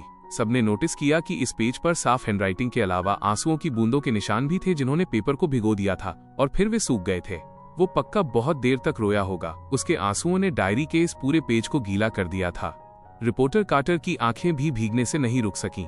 उन्होंने अपनी आवाज को संभाला, जो गला रुंध जाने की वजह से कांप रही थी। मिस्टर डायरी, मैं बहुत बेकार हूँ। मैं कुछ नहीं कर सकता। मैंने बेबसी से अपनी सिस्टर को अपने पास से गुजरते देखा और मुझमें आगे बढ़कर उसे गले लगाने की हिम्मत तक नहीं थी। जिस छोटे से पल के लिए हमारी आंखें मिली, उसने अपनी नजरें फेर लीं। वो मुझे अब पहचान नहीं सकी। खैर, ये सही भी है। अभी किसी आधे इंसान, आधे भूत जैसे मॉन्स्टर जैसा दिख रहा हूँ। यही सबसे अच्छा है कि वो मुझे फिर कभी न देखे। मैं उसे दुखी नहीं करना चाहता, मिस्टर डायरी। मैंने अपना मन बना लिया है। इतने दर्द में मरने के बजाय क्यों न मैं अपनी शर्तों पर अपनी जिंदगी खत्म कर दूं? क्या आपको लगता है कि मैं सही कर रहा हूं? बीमारी वाकई मेरे दिमाग के साथ खेल रही है। मैं हर वक्त आपसे बात करता रहता हूं और एवर से बात करता हूं, जैसे तुम लोग वाकई मुझे जवाब दे सकते हो। लेकिन एवर का क्या होगा? मैं उसे ऐसे ही पीछे नहीं छोड़ सकता। मैं एवर को अपनी सिस्टर को देना चाहता हूं ताकि वो उसके साथ रह सके। इस तरह एवर का ख्याल भी रखा जाएगा। मैं सच में बहुत स्मार्ट हूं। लेकिन फिर मुझे अचानक याद आया कि कल मेरा बर्थडे है। मुझे लगता है कि मैं एक और दिन रुकूंगा। मैं अपने बर्थडे पर मरना नहीं चाहता। पिछले साल मेरे 17वें बर्थडे पर मम्मी और पापा ने सिर्फ मेरे लिए एक custom limited edition gaming setup बनवाया था। उसे खोलने के बाद पापा मेरा कंधा थपथपाते रहे और हंसते हुए कहते रहे कि मैं सबसे कूल बच्चा हूं। मेरी सिस्टर ने भी मुझे एक मैकेनिकल वॉच दी थी जिसकी सतह रोशनी में चमक रही थी। वो जाहिर तौर पर बहुत महंगी थी, लेकिन वे सभी गिफ्ट्स अब जा चुके थे। बाकी एसेट्स के साथ उन्हें भी ले लिया गया। सब कुछ जब्त हो गया। अब मेरे पास सिर्फ वही गिफ्ट्स बचे हैं जिनकी कीमत ज्यादा नहीं थी। मैं जहां भी जाता हूं उन्हें अपने साथ रखता हूं। यहां तक कि जब मेरे पास खाने के लिए पैसे नहीं बचे थे, तब भी मैं उनमें से एक को भी बेचने की हिम्मत नहीं कर पाया। जब मैं सोता हूं तो मैं उस ब्राउन टेडी बेयर को पकड़ता हूं जो मम्मी ने मुझे तब खरीदा था जब मैं 8 साल का था। मुझे लगता है जैसे मैंने उन्हें पकड़ा हो। मम्मी, पापा और मेरी सिस्टर ने एक बार मुझसे कहा था कि जब मेरा बॉलिग होने का दिन आएगा तो वे मेरे 18 साल के होने का जश्न मनाने के लिए अब तक की सबसे ग्रैंड बर्थडे पार्टी देंगे। लेकिन अब लगता है कि मेरे साथ सिर्फ एवर ही बचा है। जब मैं उसे पकड़ता हूं तो वही इकलौती गर्माहट है जो मेरे पास बची है। एवर को मेरी फीलिंग्स का एहसास हो गया था। वो अपनी गीली जीभ से मेरी हथेली और गाल को बार बार चाटने लगा, जैसे वो मुझे वापस जिंदगी की गर्माहट देने की कोशिश कर रहा हो। इससे थोड़ी गुदगुदी हुई और आखिर में मैंने मुस्कुराते हुए एवर को एक बार किस किया। मैं उसे एक केक शॉप पर ले गया क्योंकि मैं खुद के लिए एक छोटा सा केक खरीदना चाहता था। पहले जब मेरे बर्थडे होते थे तो मुझे मम्मी पापा द्वारा ऑर्डर किए गए 3 या 4 मंजिल वाले केक पसंद भी नहीं आते थे। लेकिन अब जब इतने समय से मुझे केक नहीं मिला था तो मेरे मुंह में पानी आ रहा था। मैं काफी देर तक वहां खड़ा रहा। सैकड़ों की कीमत वाले प्राइस टैग को देखकर मेरा दिल दुख रहा था। क्लर्क चिढ़कर मेरे पास आई और पूछा, खरीद रहे हो या नहीं? अगर नहीं तो आगे बढ़ो। फिर उसने मेरी गोद में एवर को देखा और माथा सिकोड़ा। स्टोर में पेट्स अलाउड नहीं है, लेकिन मैंने अभी अभी एक आदमी को पूडल लेकर अंदर आते देखा था। शायद इसलिए क्योंकि एवर गंदा दिख रहा था और मेरे पास उसे नहलाने के लिए पेट सैलून ले जाने के पैसे नहीं थे। मैंने बार बार माफी मांगी और अंत में मैंने उनका सबसे सस्ता चॉकलेट केक कप खरीदा जो 20 बक्स का था। मुझे पार्क में एक बेंच मिली और मैं एवर को गोद में लेकर बैठ गया। वहां कोई कैंडल नहीं थी, इसलिए मैंने बस अपने दिमाग में चुपचाप मोमबत्ती बुझाने की एक्टिंग की। फिर मैंने आंखें बंद की और एक विश मांगी। मैंने विश मांगी कि एवर हमेशा सुरक्षित रहे। मैंने अपनी सिस्टर के लिए विश मांगी कि वो खूब तरक्की करे, लंबी उम्र जिए और उसकी लाइफ खुशहाल हो। जब मैंने आंखें खोली तो मैंने केक का कुछ हिस्सा एवर को खिलाया। वो खुशी खुशी उसे खाने लगा, जैसे वो मेरे साथ मेरे बालिग होने का जश्न मना रहा हो। मुझे खुद भी इसकी बहुत क्रेविंग हो रही थी, लेकिन सिर्फ कुछ बाइट्स के बाद मैं एक तरफ झुका और सब कुछ उल्टी कर दिया। आखिर में मैं फिर भी एवर को एक पेट शॉप पर ले गया और उसे साफ करवाने के लिए 200 खर्च किए। मालिक ने कहा कि उसने आज तक इतना वेल बिहेव छोटा कुत्ता कभी नहीं देखा। मैंने साफ और फ्लफी एवर को वापस अपनी गोद में ले लिया। उसकी खुशबू इतनी अच्छी थी कि मैं गहरी सांस लिए बिना नहीं रह सका। एवर वो गिफ्ट है जो स्वर्ग ने मुझे दिया है, और अब मैं वो गिफ्ट अपनी सिस्टर को देना चाहता हूँ। मुझे उम्मीद है कि वो मेरे लिए एवर का अच्छे से ख्याल रख पाएगी, और मुझे उम्मीद है कि एवर मेरी जगह उसके साथ रह सकेगा।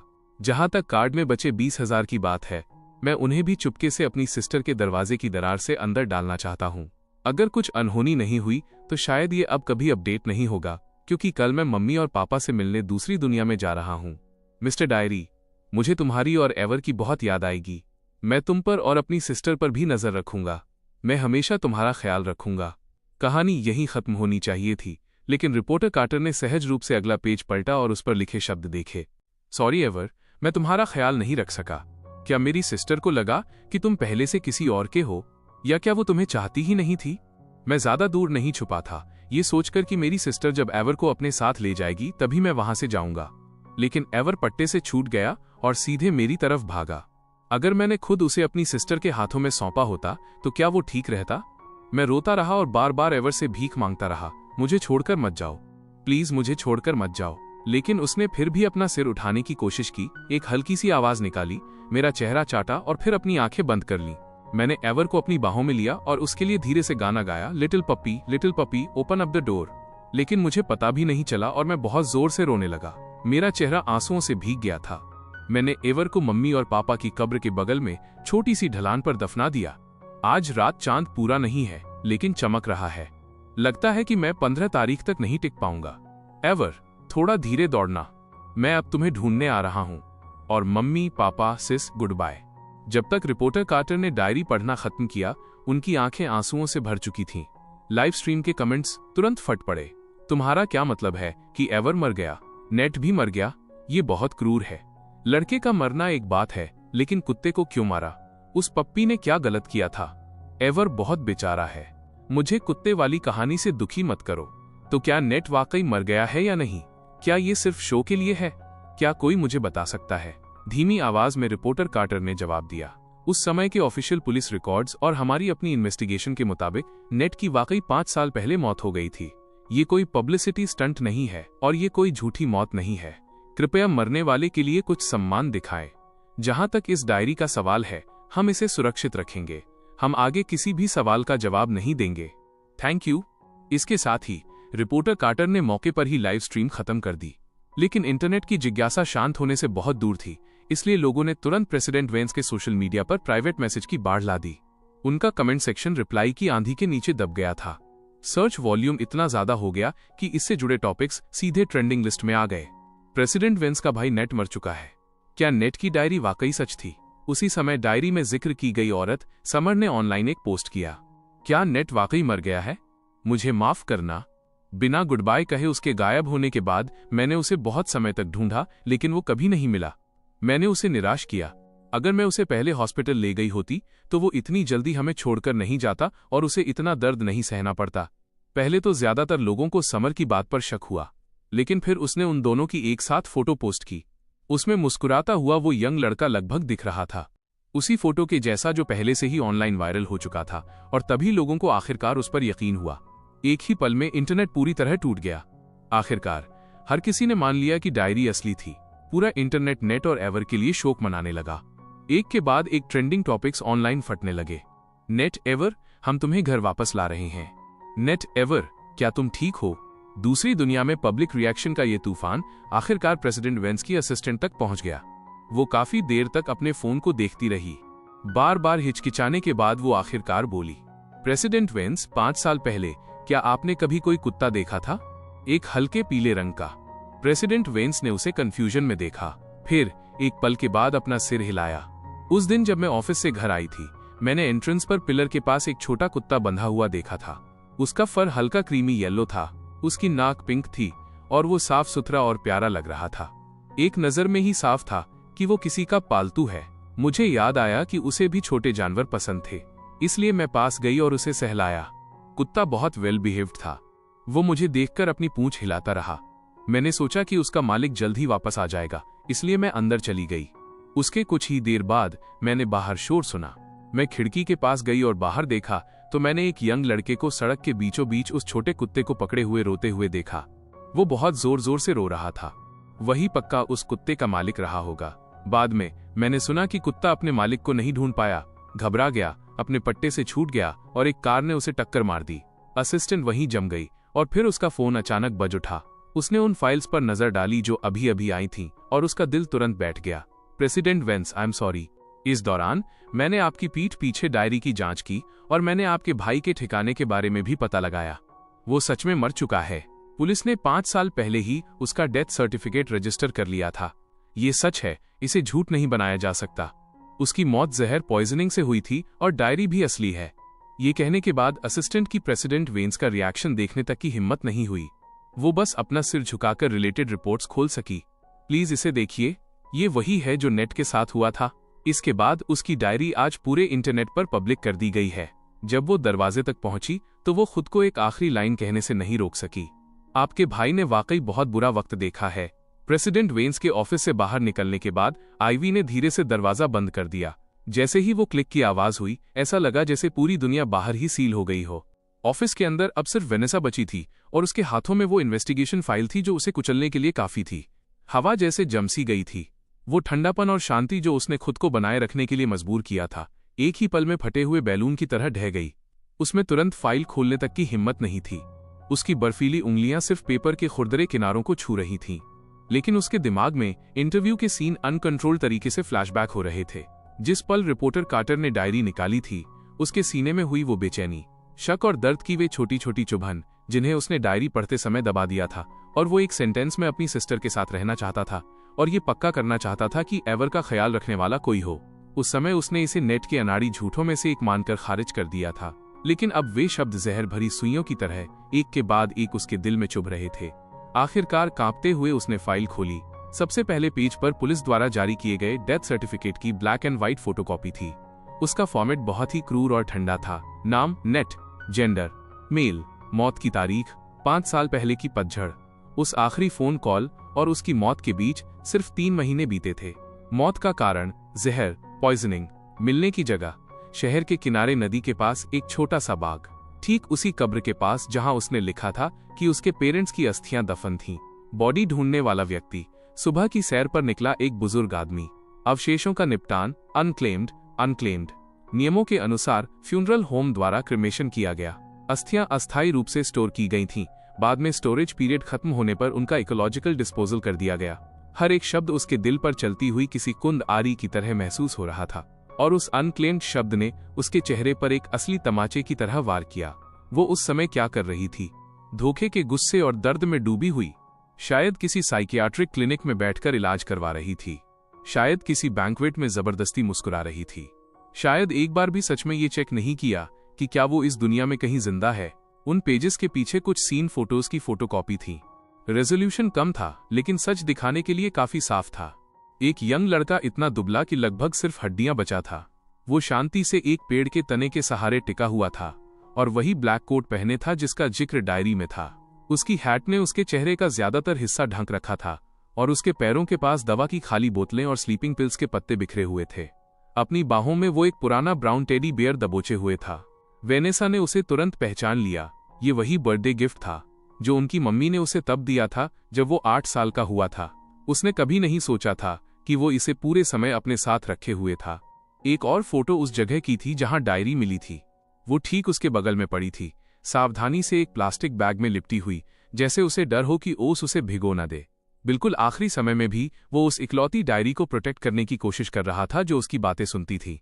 वेनेसा की सांसें उखड़ने लगीं और एक पल में उसकी नजरें धुंधली हो गईं। उसने अपना हाथ अपने मुंह पर रखा, लेकिन फिर भी वो खुद को रोक नहीं सकी। उसके सीने की गहराई से एक टूटी हुई सिसकी निकली। वे आंसू जिन्हें उसे लगा था कि वो बहुत पहले ही बहा चुकी है, आखिरकार सारे बांध तोड़कर बाहर निकल आए और पिघले हुए पानी की तरह उसके चेहरे पर बहने लगे। नेट, मेरा नेट, वो दबी हुई आवाज में फुसफुसाई। उसकी आवाज इतनी खराब हो गई थी कि वो खुद भी उसे मुश्किल से पहचान पा रही थी। वह कोई दया पाने वाला नाटक नहीं था, वो कोई बनावटी कहानी नहीं थी।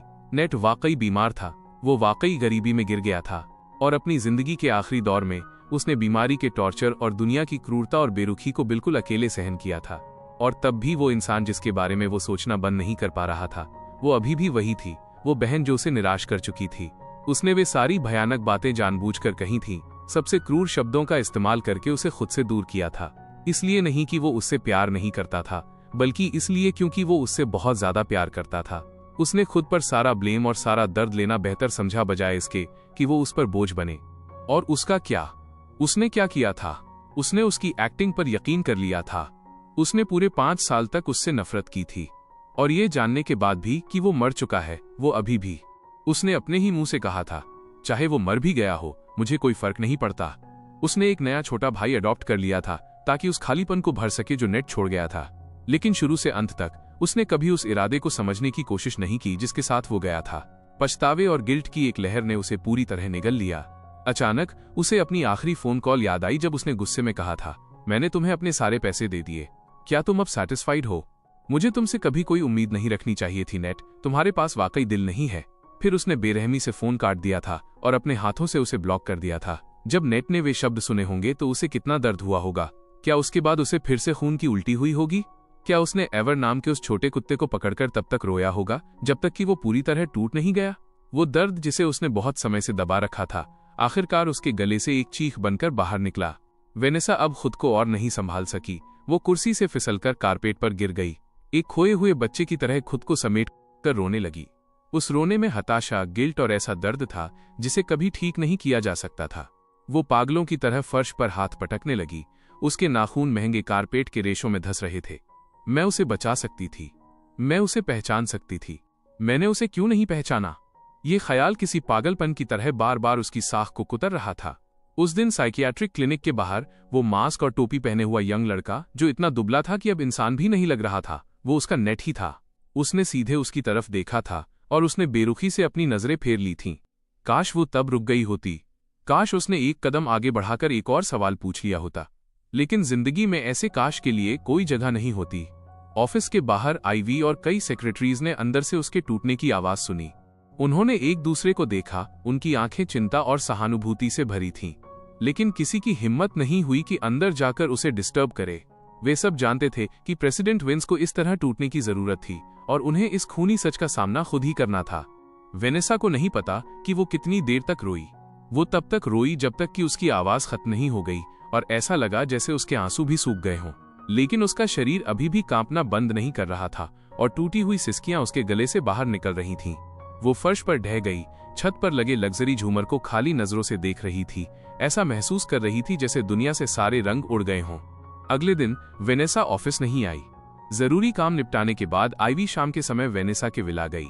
उसने एक्स्ट्रा चाबी से दरवाजा खोला और शराब की एक भारी गंध उसके चेहरे से टकराई। लिविंग रूम पूरी तरह अस्त व्यस्त था और खाली बोतलें हर जगह बिखरी हुई थीं। वेनेसा ने अभी भी कल का बिजनेस सूट पहन रखा था और सोफे के कोने में सिमटी हुई थी।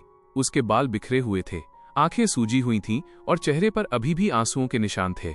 लेकिन उसके हाथ में वो अभी भी डायरी की फोटोकॉपी को इतनी मजबूती से पकड़े हुए थी जैसे वो उसे कभी नहीं छोड़ेगी। President wins. आईवी बहुत सावधानी से करीब आई।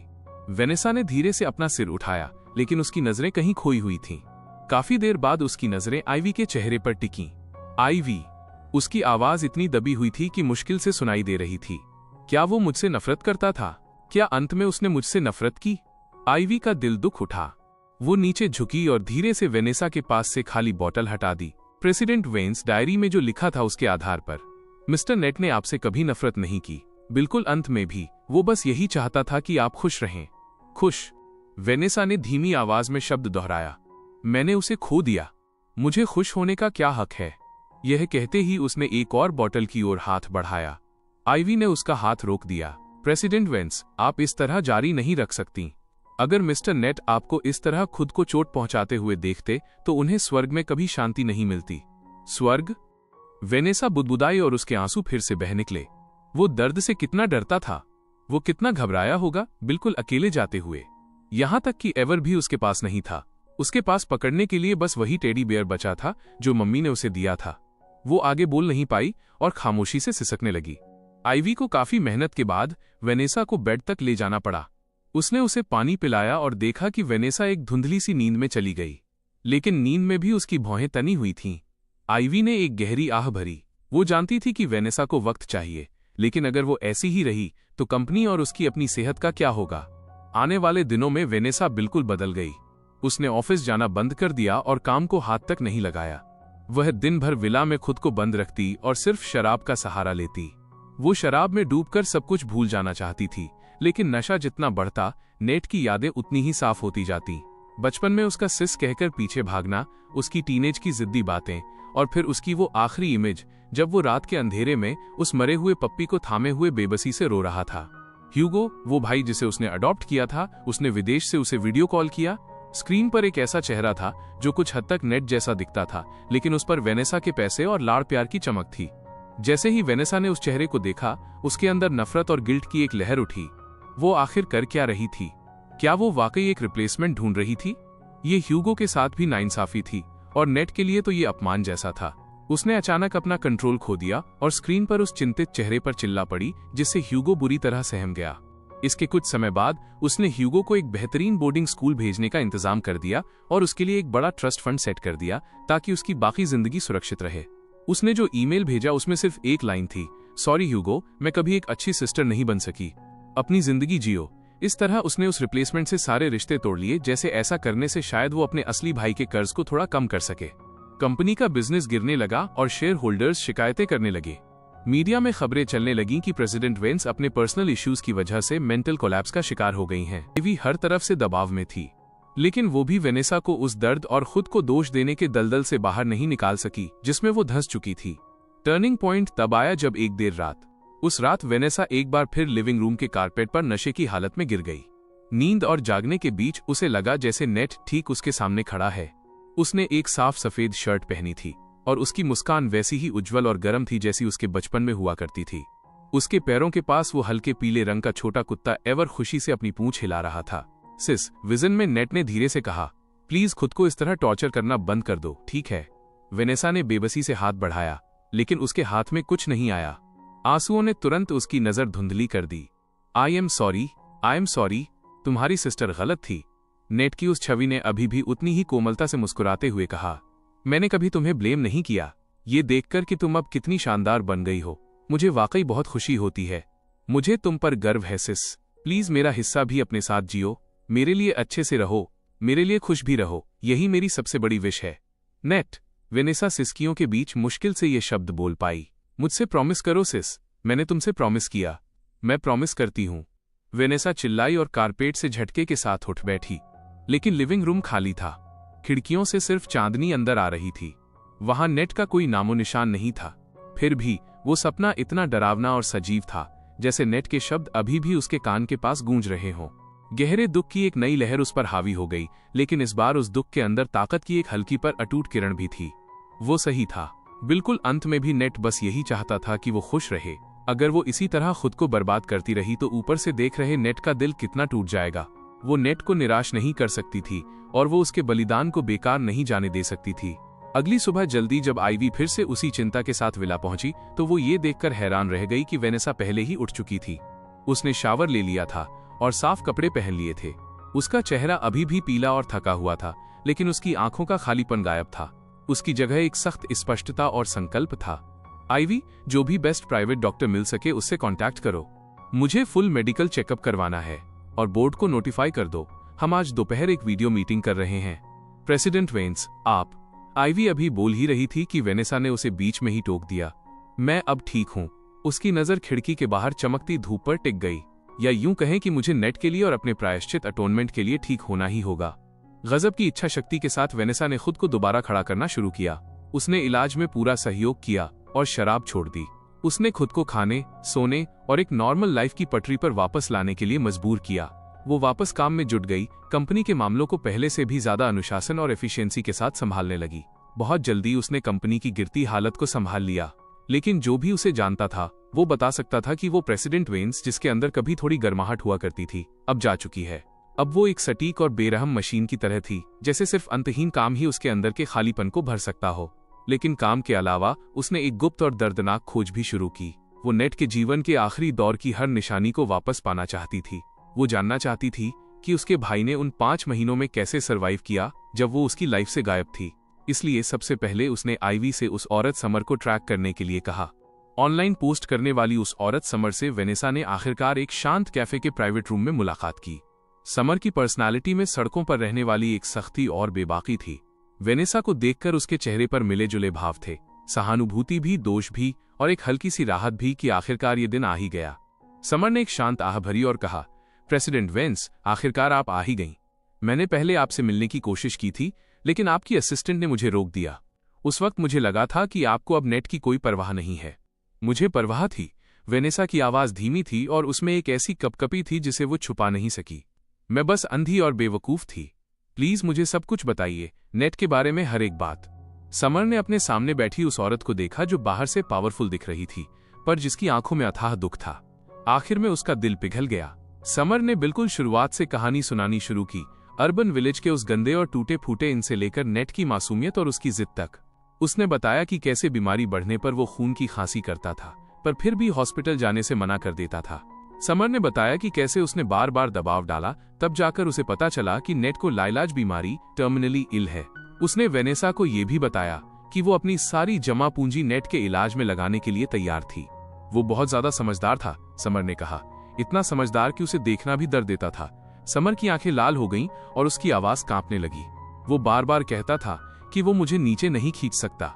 उसने कहा कि मेरे लिए पैसे कमाना आसान नहीं है और मुझे वे पैसे अपनी ऑटो रिपेयर शॉप के लिए बचाने चाहिए जिसे मैं एक दिन खोलना चाहती थी। जब वो वहां से गया तो अपने साथ सिर्फ कुछ कपड़े और वो पुराना टेडी बेयर लेकर गया। उसके बाद मैंने उसे बहुत ढूंढा। मैं हर उस जगह गई जहां वो जा सकता था, हॉस्पिटल्स, पार्क्स, अंडरपास और ब्रिजेस, पर यह शहर बहुत बड़ा था। मैंने कितनी भी कोशिश की वो मुझे नहीं मिला। यहां पहुंचते ही समर की आवाज आखिरकार टूट गई। काश मैंने उस समय उस पर और कड़ी नजर रखी होती। काश मैंने उसे जबरदस्ती हॉस्पिटल पहुंचाया होता। वेनेसा खामोशी से सुनती रही, पर उसके नाखून उसकी हथेलियों में गहरे धंस चुके थे। तो जब वो नेट से नफरत कर रही थी और उससे बदला लेने की सोच रही थी, तब बाहर एक अजनबी औरत थी जिसने उसे थोड़े समय के लिए गर्माहट और सहारा दिया था और जो उसे ढूंढने के लिए पूरे शहर में भाग रही थी, जबकि वो उसकी सगी बहन कुछ नहीं जानती थी। वेनेसा ने एक गहरी सांस ली और गंभीरता से कहा, थैंक यू समर, उसका साथ देने के लिए थैंक यू जब वो अपने सबसे बुरे वक्त में था। अगर तुम्हारी कोई ख्वाहिश है या तुम्हें मुझसे कुछ भी चाहिए तो बस कह दो। समर ने अपना सिर हिला दिया। मुझे कुछ नहीं चाहिए। मैंने वो पोस्ट कुछ मांगने के लिए नहीं की थी। मैं बस चाहती थी कि सबको पता चले कि नेट एक अच्छा बच्चा था। वो इस तरह की गलतफहमी का हकदार नहीं था। प्रेसिडेंट वेंस, अगर आप वाकई उसके लिए कुछ करना चाहती हैं तो अच्छे से जिएं। उसकी मौत को बेकार मत जाने दीजिए। समर की बातें बिल्कुल वैसी ही थीं जैसी नेट ने सपने में कही थीं और उन्होंने वेनेसा के दिल पर सीधा वार किया। कैफे से निकलने के बाद वेनेसा उन सुरागों के पीछे गई जो समर ने दिए थे और उस अर्बन विलेज पहुंची। पर सालों बीत चुके थे और वो जगह अब ढहाई जा चुकी थी। वहां अब एक शानदार शॉपिंग कॉम्प्लेक्स खड़ा था। उस चमकते और भीड़-भाड़ वाले चौराहे पर खड़े होकर वेनेसा ने कल्पना करने की कोशिश की कि कैसे नेट ने ऐसी जगह सरवाइव करने के लिए संघर्ष किया होगा, कैसे उसने उस डरावने आदमी से दूरी बनाए रखी होगी और कैसे वो उन चंद रुपयों वाली पार्ट टाइम सैलरी से भी इतना खुश हो गया था। उसके सीने में रह रहकर एक मीठा सा दर्द उठ रहा था। इसके बाद वो उस सुपरमार्केट और मार्केट में गई जिसका डायरी में जिक्र था। उसे वो पेट हॉस्पिटल भी मिल गया। शॉप का ओनर अभी भी वही था और वेनेसा ने नेट की एक फोटो निकाली। ये फोटो उसने नेट के फोन से सेव की थी।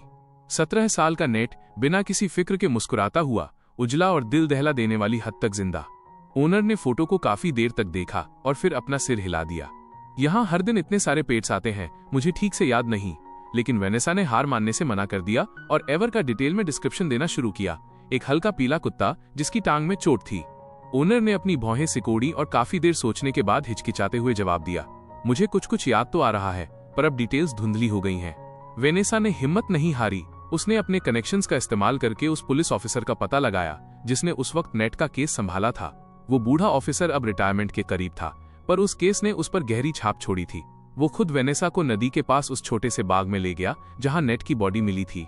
नदी के पास वाले बड़े पेड़ के बगल में खड़े होकर ऑफिसर ने एक लंबी आह भरी। वो लड़का, उसे देखना वाकई दिल तोड़ने वाला था। वो वहीं था, बिल्कुल शांत, जैसे सो रहा हो। हमने उस वक्त काफी जांच की थी, पर किसी साजिश के कोई निशान नहीं थे। हमने डायरी भी चेक की थी। आखिर में इसे सुसाइड कंफर्म किया गया। वो अपने पीछे ज्यादा कुछ नहीं छोड़ गया था, बस वो स्टफ टॉय, डायरी और कुछ कैश। हमने प्रोसीजर फॉलो किया और परिवार की तलाश के लिए नोटिस पब्लिश किए, पर कोई भी उसे क्लेम करने नहीं आया। बूढ़े ऑफिसर ने वेनेसा की तरफ देखा, पर आखिर में उसने अपनी बात अधूरी छोड़ दी। वेनेसा उस पेड़ के नीचे अकेली खड़ी रही। शुरुआती गर्मियों की हवा पत्तों से होकर गुजरी, जिससे एक हल्की सरसराहट पैदा हुई। सूरज की रोशनी टहनियों से छनकर जमीन पर धब्बों की तरह बिखरी हुई थी। वो जगह इतनी शांत थी कि उसे सिर्फ पास में बहती नदी की कलकल सुनाई दे रही थी। क्या नेट ने अपनी जिंदगी खत्म करने के लिए ये जगह इसलिए चुनी थी क्योंकि ये मम्मी पापा के थोड़ा करीब थी? उन आखिरी लम्हों में जब उसने इस शांत बाग को देखा होगा तो उसके दिमाग में क्या चल रहा होगा? क्या उसे बचपन के वे दिन याद आए होंगे जब पेरेंट्स उन्हें फैमिली आउटिंग्स पर ले जाते थे? वेनेसा धीरे से नीचे झुकी और अपनी उंगलियां उस पेड़ की खुरदरी छाल पर फेरी, जैसे वो अभी भी अपने भाई की छोड़ी हुई गर्माहट की आखिरी निशानी महसूस कर पा रही हो। आंसू बिना किसी आवाज के उसकी आंखों से गिरकर नीचे मिट्टी में मिल गए। एक कांपती हुई फुसफुसाहट में वो बुदबुदाई, नेट, तुम्हारी सिस्टर यहाँ है। आई एम सॉरी, मैं बहुत देर से आई। उसकी आवाज हवा में बिखर गई, इतनी धीमी कि लगा जैसे अगले ही पल गायब हो जाएगी। आखिर में वेनेसा उस जगह गई जहां उनके पेरेंट्स दफन थे। उनकी साझा कब्र के बगल में उसे मिट्टी का वो छोटा सा ढेर मिला।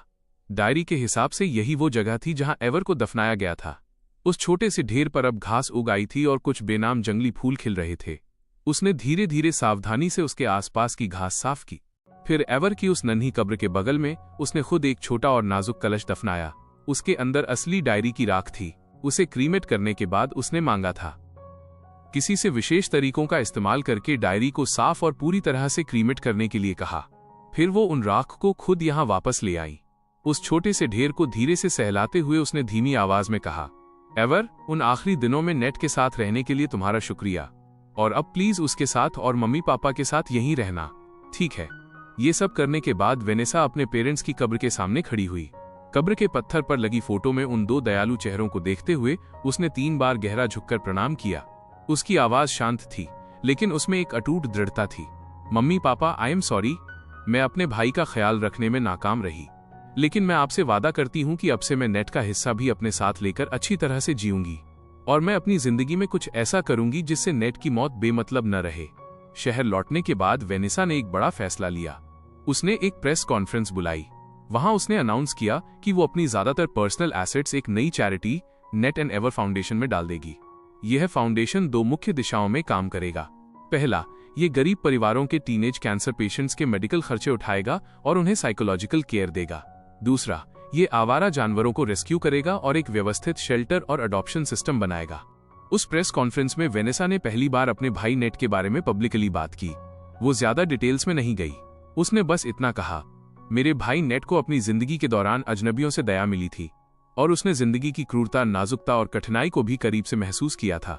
ये फाउंडेशन उसे सम्मान देने के लिए और उन लोगों की मदद करने के लिए बनाया गया है जो उसकी तरह बीमारी और मुश्किलों से जूझ रहे हैं। मैं उम्मीद करती हूँ कि हर जीवन के साथ कोमलता से व्यवहार किया जाए, और मैं उम्मीद करती हूँ कि दया का हर काम आगे बढ़ाया जा सके। उसके इस कदम ने बिजनेस जगत को चौंका दिया और अनगिनत आम लोगों को इमोशनल कर दिया। जो आवाजें कभी उस पर सवाल उठाती थीं और उसका मजाक उड़ाती थीं, वे अब समझ और सम्मान में बदल गईं।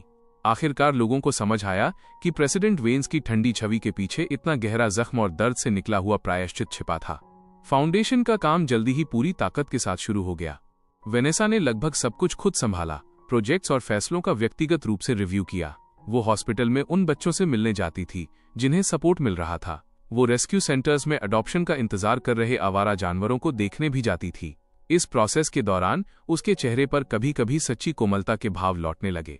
भले ही उसकी आंखों से उदासी कभी पूरी तरह नहीं गई, लेकिन धीरे धीरे उसने उस दर्द के साथ जीने का तरीका ढूंढ लिया था।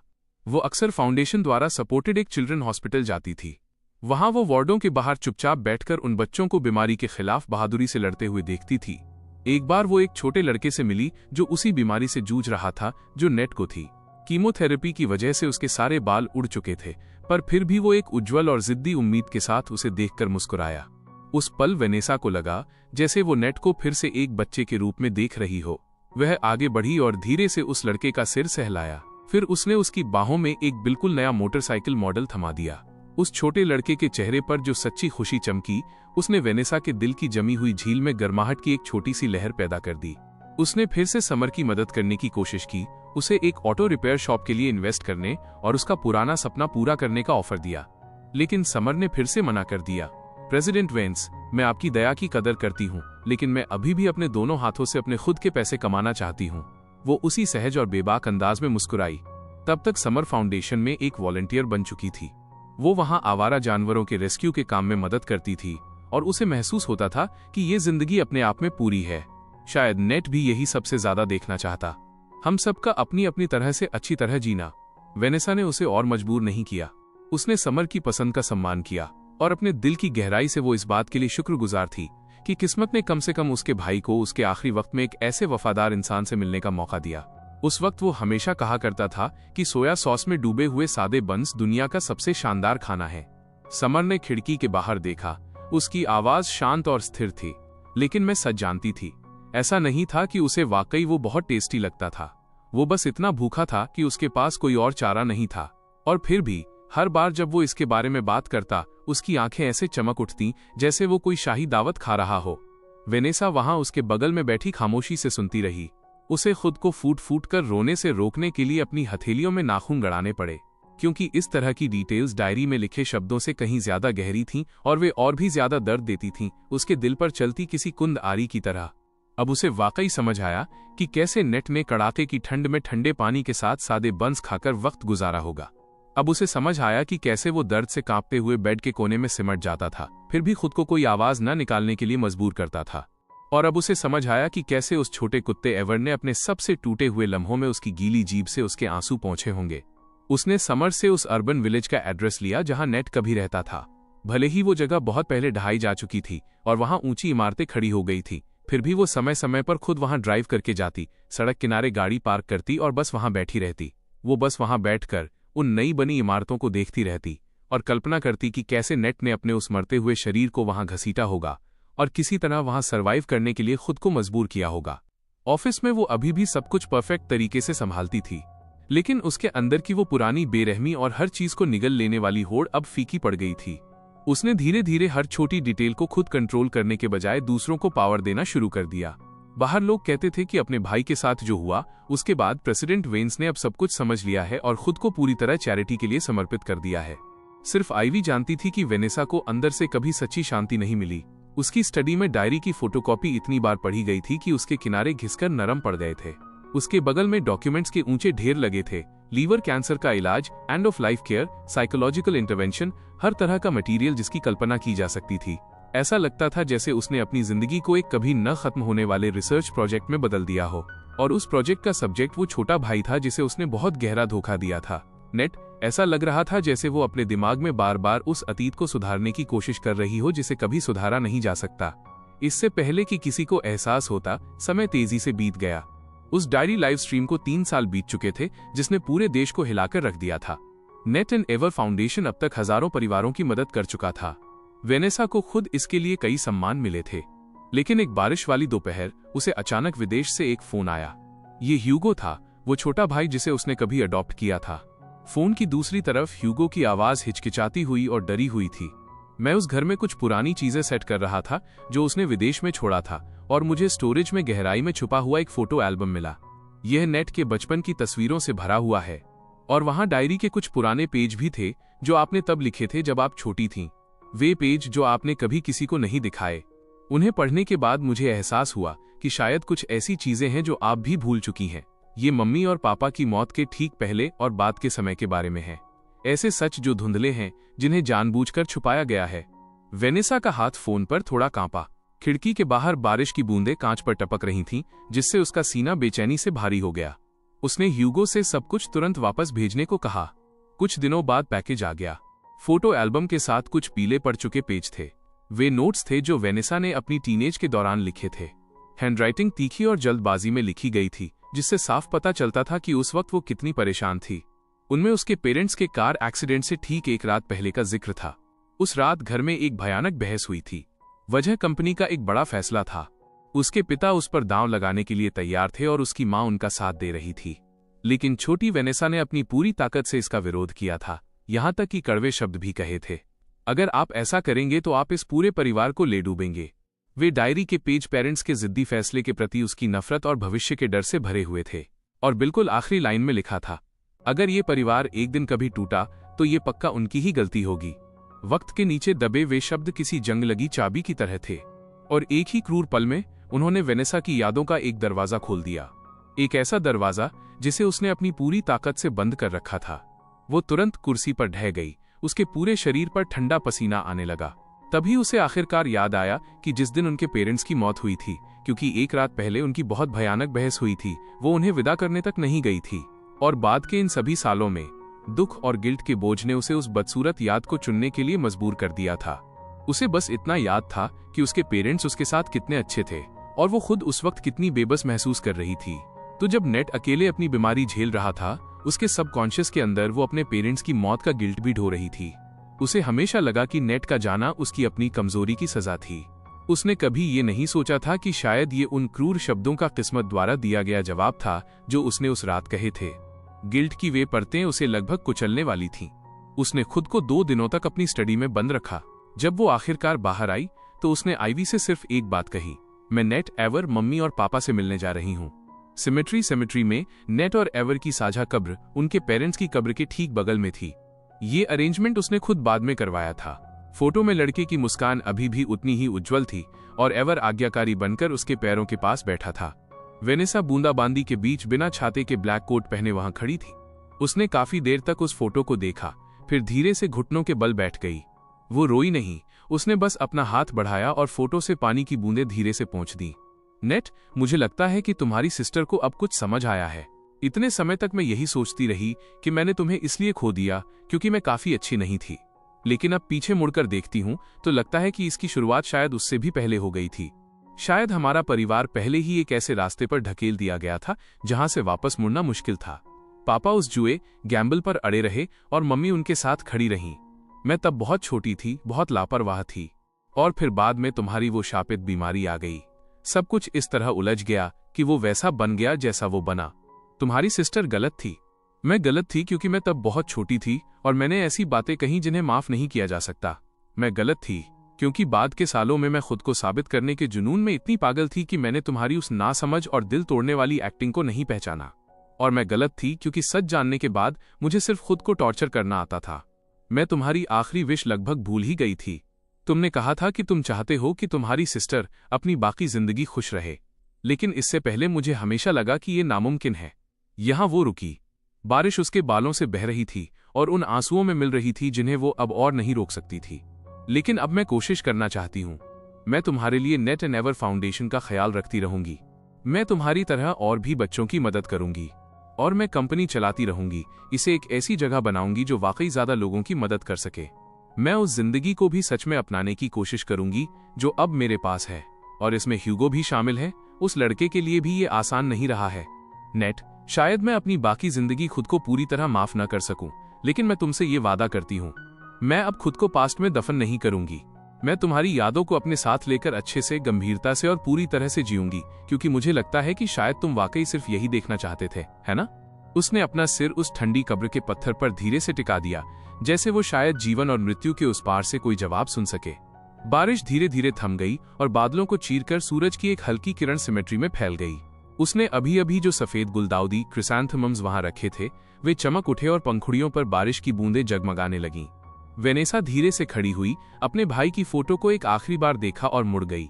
उसके कदम अब उतने भारी नहीं थे जितने आने वक्त थे। वे अभी भी धीमे थे, लेकिन अब उनमें थोड़ी ज्यादा स्थिरता थी। सिमेट्री के बगल में चीड़ के पेड़ों के बीच से हवा एक हल्की सरसराहट के साथ गुजरी, जैसे कोई आहो या कोई फुसफुसाहट। आखिरकार शांति मिल गई थी। ऐसा महसूस हुआ जैसे ये कहानी अब यहाँ कुछ देर के लिए रुक सकती है। एक कहानी माफी की, प्रायश्चित की, और इस बारे में कि कैसे कोई शरीर पर लगे अनगिनत जख्मों के साथ भी आगे बढ़ता रहता है। आखिरकार वेनेसा की जिंदगी ने अपने सबसे दर्दनाक और सबसे क्रूर चैप्टर को पलट दिया था, और अब वो लिखने लगी थी कि आगे क्या होगा। जाहिर है उन नए पेजों पर अभी भी गहरी यादें और तड़प होगी, लेकिन धीरे धीरे उनमें एक शांत और कोमल रोशनी भी दिखने लगेगी जो सिर्फ उसकी अपनी होगी। वेनेसा की जिंदगी की लय भी अब सूक्ष्म रूप से बदलने लगी थी। वो अब भी बिजी थी, लेकिन ये अब खुद को सजा देने वाली पागलों जैसी व्यस्तता नहीं थी। उसने रेगुलर थेरेपी लेना शुरू कर दिया था, खुद को उन उलझे हुए इमोशंस का सामना करने के लिए मजबूर किया जो वो अभी भी अपने पेरेंट्स की मौत को लेकर महसूस करती थी। साथ ही वो नेट के प्रति अपनी अनकंट्रोल्ड प्रोटेक्टिवनेस और उसके बाद आए असीम गिल्ट पर भी काम कर रही थी। ये प्रोसेस बिल्कुल भी आसान नहीं था। नींद न आना और इमोशनल तौर पर फिर से टूट जाना अक्सर होता रहता था, लेकिन उसने दांत भींचकर इसे जारी रखा। ह्यूगो के साथ उसके रिश्ते ने भी धीरे धीरे एक नए फेज में कदम रखा। जब से उसे वो पुराना फोटो एल्बम और डायरी के हिस्से मिले थे, उसने पहली बार पहल करते हुए ह्यूगो को एक लंबी ओवरसीज कॉल की। उसने पुरानी उलझनों को समझाने में ज्यादा वक्त बर्बाद नहीं किया। उसने बस ईमानदारी से उसे थैंक यू कहा, क्योंकि उसने उसे अतीत के उन दबे हुए कोनों को देखने में मदद की थी जिन्हें वो खुद भूल चुकी थी। उसने ह्यूगो को यह भी बताया कि वो समझती है कि इन सालों में उसने कितनी दूरी और बेचैनी महसूस की होगी। उसने ये साफ कर दिया कि चाहे खून का रिश्ता हो या ना हो, अब से वे फैमिली हैं। उसे उम्मीद थी कि भविष्य में वो और ह्यूगो धीरे धीरे एक ज्यादा वास्तविक कनेक्शन बना पाएंगे। उसके लगातार इन्वेस्टमेंट और प्रोफेशनल मैनेजमेंट की वजह से नेट एंड एवर फाउंडेशन बढ़ता गया। वो अब सिर्फ आर्थिक मदद देने तक सीमित नहीं रहना चाहती थी। उसने एक professional medical social work team बनाना शुरू किया ताकि जरूरतमंदों को साइकोलॉजिकल सपोर्ट और एंड ऑफ लाइफ केयर, अंतिम समय की देखभाल दी जा सके। फाउंडेशन के एक एनुअल गाला में एक छोटी लड़की जिसे कभी मदद मिली थी, उसने वेनेसा का हाथ थाम लिया। वो लड़की इतनी जोर से रो रही थी कि उसका चेहरा आंसुओं से भीग गया था। प्रेसिडेंट वेंस, थैंक यू, और थैंक यू भाई नेट को भी, आपने मुझे दूसरी जिंदगी दी है। उस पल वेनेसा के अंदर जो उठा वो सिर्फ राहत नहीं थी, ये एक अजीब तरह की शांति थी, जैसे नेट की जिंदगी वाकई किसी दूसरे रूप में जारी थी। वो अब भी सिमेट्री जाती थी, पर अब वो हर बार वहां दुख में कैद नहीं होती थी। कभी कभी वो सनफ्लावर्स का बुके ले जाती जो नेट के फेवरेट थे। कभी वो बस वहां थोड़ी देर खामोशी से बैठती और उन्हें बताती कि फाउंडेशन में क्या क्या हो रहा है, या फिर वो कंपनी की परेशानियों के बारे में थोड़ी शिकायत करती, बिल्कुल वैसे ही जैसे वो तब करती थी जब उसका भाई उसके साथ था। एक बार उसने एवर की छोटी कब्र के सामने एक बिल्कुल नया खिलौना रखा और फुसफुसाई, एवर, मेरे लिए उसका ख्याल रखना। वक्त तेजी से बीता और देखते ही देखते 2 साल और गुजर गए। एक दिन बिजनेस फोरम खत्म होने के बाद वेनेसा अचानक होटल की लॉबी में किसी परिचित से मिली। ये रिपोर्टर लिन थे, वही पहले इंसान जिन्होंने वो डायरी ढूंढी थी और उस लाइव स्ट्रीम को होस्ट किया था। रिपोर्टर लिन अब इंडस्ट्री में एक बहुत सम्मानित मीडिया हस्ती बन चुके थे। उनके चेहरे और बालों पर अब उम्र का असर दिखने लगा था। वो मुस्कुराए, आगे बढ़े और पहले उनका अभिवादन किया। उनकी आंखों में एक शांत खोज का भाव था। प्रेसिडेंट वेंस, बहुत समय बाद मिले। वेनेसा ने शांति से सिर हिलाया। रिपोर्टर लिन, बहुत समय बाद मिले। दोनों होटल की कैफे में बैठ गए। कुछ औपचारिक बातों के बाद रिपोर्टर लिन हिचकिचाए और आखिरकार पूछा, प्रेसिडेंट वेंस, इन पिछले कुछ सालों में क्या आप ठीक रही हैं? वेनेसा ने धीरे से अपने कप में कॉफी को हिलाया। खिड़की के बाहर चमकते शहर पर नजर डालते हुए उसने धीरे से कहा, मैं इसे न तो अच्छा कहूंगी और न ही बुरा। मैंने बस खुद के साथ शांति बनाना और अतीत के साथ जीना सीख लिया है। शायद यही बढ़ना ग्रोथ है। बस इसकी जो कीमत मैंने चुकाई वो बहुत ज्यादा थी। उस डायरी ने बहुत से लोगों को बदल दिया, मुझे भी। इसने मुझे बहुत गहराई से समझाया कि जिंदगी कितनी नाजुक है और परिवार का प्यार कितना भारी हो सकता है। रिपोर्टर लिन ने अपनी आवाज धीमी की। मैं हमेशा थैंक यू कहने का एक सही मौका ढूंढना चाहता था, और साथ ही आई एम सॉरी भी। उस वक्त मैं ही था जिसने उस तरह से सच को सामने रखा था। वेनेसा ने धीरे से अपना सिर हिलाया। नहीं, मुझे आपका शुक्रिया अदा करना चाहिए। आप ही थे जो नेट की आखिरी आवाज मुझ तक लाए। वो दर्दनाक था, हाँ, लेकिन उस डायरी के बिना मैं शायद उस झूठ के अंदर हमेशा के लिए जीती रहती जो मैंने खुद के लिए बनाया था, और वो उसके लिए सबसे क्रूर बात होती। कुछ पल की खामोशी के बाद रिपोर्टर लिन ने आखिरकार अपना मन बना लिया। उन्होंने अपने ब्रीफकेस से एक थोड़ा पीला पड़ चुका क्राफ्ट पेपर का लिफाफा निकाला। फिर उन्होंने उसे टेबल पर धीरे से वेनेसा की तरफ सरका दिया। वेनेसा ने कंफ्यूजन में उन्हें देखा। ये क्या है? रिपोर्टर लिन ने शांति से समझाया। ये उस वक्त नेट के सामान के बीच डायरी के साथ मिला था। उस वक्त मुझे नहीं लगा कि इसे देने का सही समय है, इसलिए मैंने इसे इन सालों में अपने पास संभाल कर रखा। पर अब मुझे लगता है कि ये आपको सौंपने का सही वक्त है। वेनेसा ने महसूस किया कि उसके दिल की धड़कन रुक सी गई है। उसने एक गहरी सांस ली और फिर सावधानी से लिफाफा खोला। अंदर कोई लेटर नहीं था। ये एक कलर ड्राइंग थी जो समय के साथ थोड़ी फीकी पड़ गई थी। वो पेपर साफ तौर पर किसी नोटबुक से फाड़ा गया था और उसके किनारे ऊबड़ खाबड़ थे। उस पर कलर पेंसिल से एक सीन बना हुआ था जिसकी हर डिटेल बहुत सावधानी से तैयार की गई थी। आसमान नीला था, सूरज चमक रहा था और जमीन नरम हरी घास से ढकी थी। पॉनीटेल वाली और एक उज्जवल मुस्कान वाली एक लड़की, साफ तौर पर छोटी वेनेसा, एक हाथ से छोटे नेट का हाथ थामे थी और दूसरे से एक हल्के पीले कुत्ते एवर को पकड़े थी। उनके पेरेंट्स उनके पीछे खड़े थे और उनके चेहरों पर सच्ची खुशी की मुस्कान थी। ड्राइंग के ऊपरी बाएं कोने में टेढ़े मेढ़े लेकिन बहुत ईमानदारी से लिखे शब्द थे, मेरा परिवार, नेट की विश। मुझे उम्मीद है कि मेरी सिस्टर हमेशा खुश रहेगी। और पेज के पीछे की तरफ गहरे रंग की स्याही में बाद में एक और लाइन जोड़ी गई थी जो छोटी और थोड़ी बिखरी हुई हैंडराइटिंग में थी, सिस, आई एम सॉरी। आंसुओं ने तुरंत वेनेसा की नजर धुंधली कर दी। ऐसा लगा जैसे वो उस लड़के को फिर से देख पा रही हो, वही लड़का जिसे बीमारी ने जिंदगी के आखिरी दौर में सिर्फ खाल और हड्डियों तक सीमित कर दिया था, जो उस दर्द को सहते हुए कांपते हाथों से वो एक एक स्ट्रोक बना रहा था, उस पुनर्मिलन रियूनियन को चित्रित कर रहा था जिसे वो अपने दिल में सबसे ज्यादा चाहता था, जिसे वो कभी जी नहीं सका। उसके मन में कोई नाराजगी नहीं थी, सिर्फ माफी और प्यार था। वेनेसा ने उस पतले कागज को कसकर थाम लिया जैसे वो दुनिया की सबसे कीमती चीज हो। जब आंसुओं की बूंदें एक एक करके उस ड्राइंग पर गिरने लगीं तो उसने जल्दी से अपनी उंगलियों से उन्हें पोंछ दिया। उसे डर था कि कहीं उसके भाई की छोड़ी हुई आखिरी निशानियां धुंधली न हो जाएं। वेनेसा आंसुओं के बीच ऐसे बोली जैसे वो रिपोर्टर लिन और खुद से बात कर रही हो।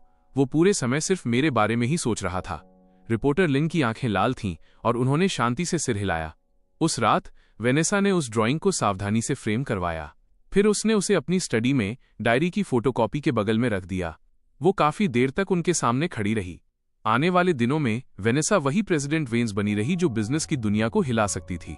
वो नेट एंड एवर फाउंडेशन की एक मजबूत फाउंडर भी बनी रही, लेकिन उसके दिल की गहराई में एक जगह हमेशा उस 18 साल के लड़के और उस छोटे कुत्ते के लिए कोमल बनी रही जो उसके साथ रहा था। उसने अब भूलने की कोशिश करना छोड़ दिया था, इसके बजाय उसने याद रखना चुना। उस गहरे प्यार को अपने साथ लेकर वो इस दुनिया में चलती रही, अपनी तरफ से उस तरह जीने की पूरी कोशिश करती रही जैसा नेट उसे देखना चाहता था।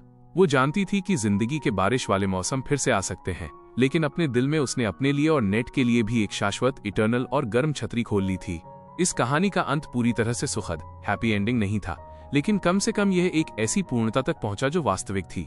जख्मों के साथ ही सही, वेनेसा की जिंदगी धीरे धीरे एक नई सामान्य स्थिति, न्यू नॉर्मल में आ गई। वो ड्राइंग जिसे मेरा परिवार, माय फैमिली कहा गया था, उसके दिल के सबसे ठंडे कोने में चमकती रोशनी की एक छोटी सी किरण बन गई। इसने उसके दुख को मिटाया नहीं, लेकिन किसी तरह उसके गिल्ट के सबसे तीखे हिस्से को नरम कर दिया।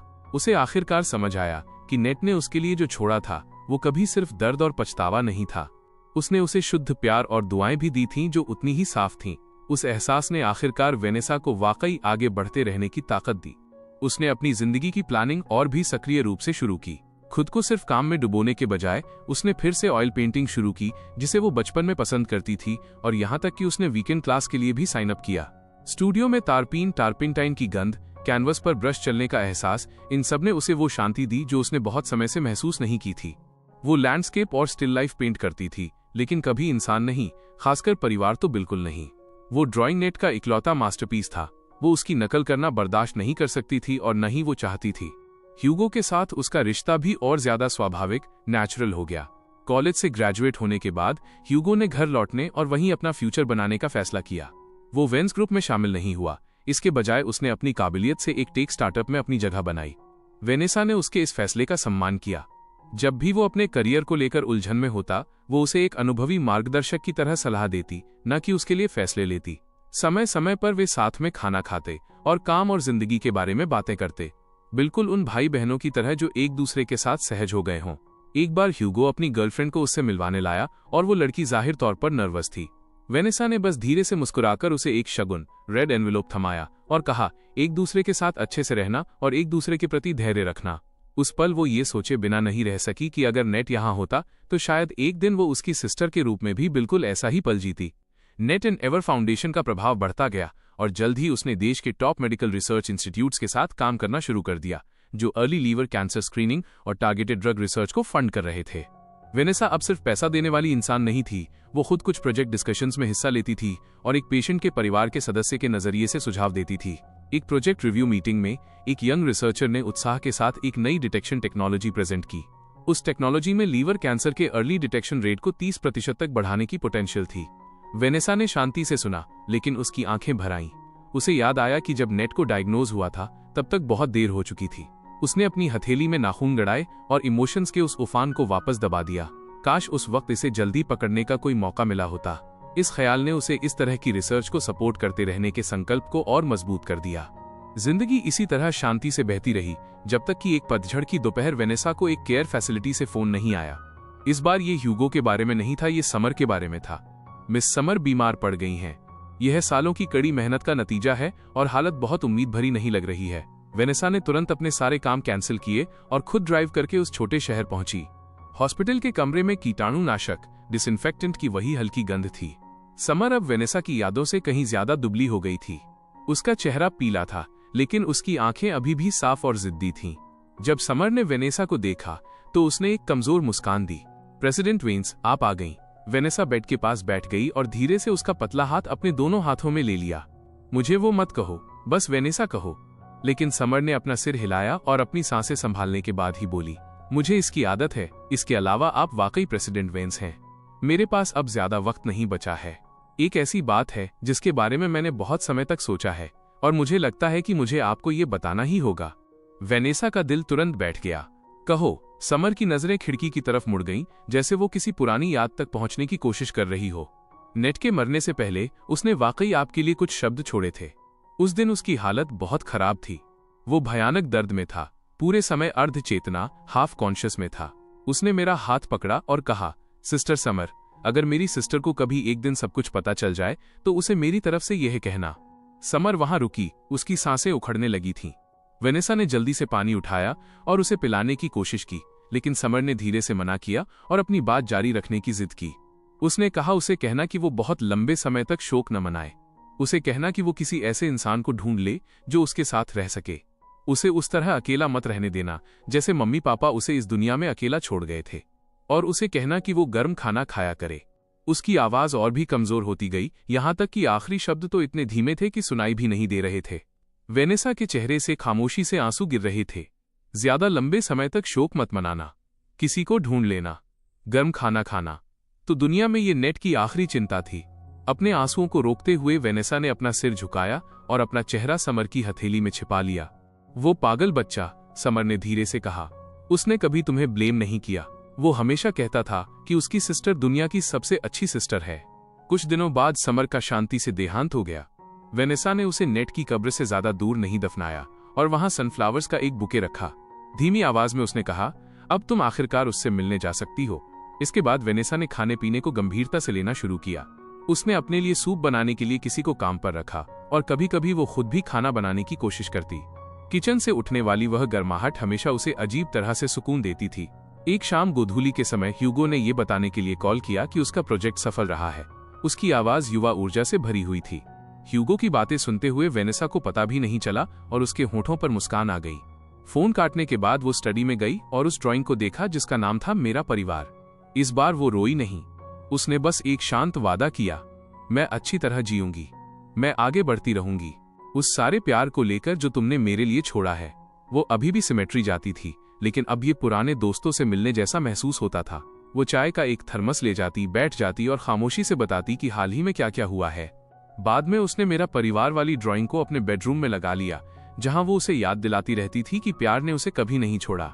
नेट एंड एवर फाउंडेशन ने अब तक लाखों लोगों की मदद की थी और अकेले अर्ली स्क्रीनिंग प्रोग्राम्स ने अनगिनत जिंदगियां बचाई थीं। जब भी उसे ऐसी कोई खबर मिलती, वेनेसा के अंदर का पछतावा थोड़ा और हल्का हो जाता। एक इंटरनेशनल फिलैंथ्रोपी फोरम में किसी ने एक बार कहा था कि नेट एंड एवर नाम के पीछे एक गहरा पूर्वी विचार, ईस्टर्न आइडिया छिपा है।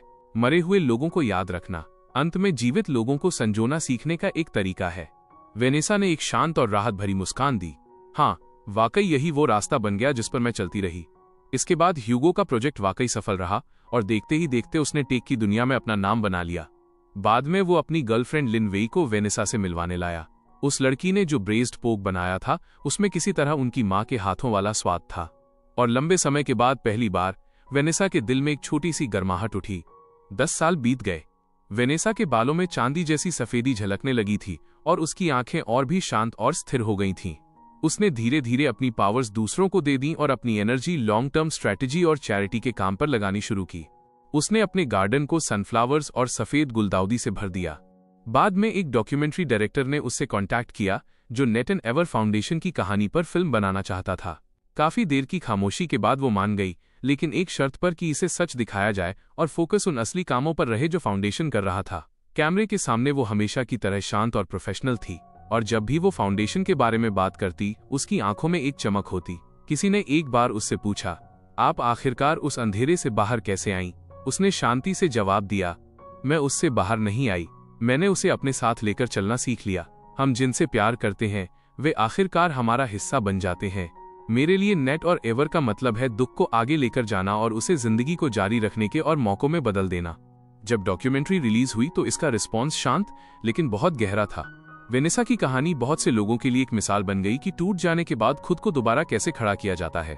ह्यूगो की शादी के दिन वेनेसा स्टेज के नीचे बैठी दूल्हा दुल्हन को देख रही थी और फिर उसने उस सीट की तरफ देखा जो नेट के लिए खाली छोड़ी गई थी।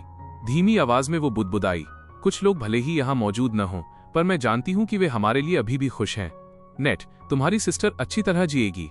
वक्त के साथ वेनेसा दादी बन गई और उसने अपनी पोती न्यानशिंग को अपनी बाहों में लिया। उस छोटी लड़की की आंखों में कुछ ऐसा था जो उसे नेट की याद दिलाता था। वो अक्सर सनफ्लावर गार्डन के बीच से स्ट्रोलर ले जाती और फूलों के बीच धीरे धीरे चलती।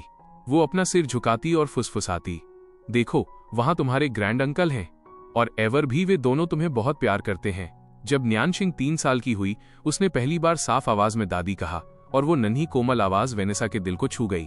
इसके बाद वेनेसा उसे परियों की कहानियां सुनाने में ज्यादा वक्त बिताने लगी, हालांकि उसने कभी वो एक नाम जोर से नहीं लिया।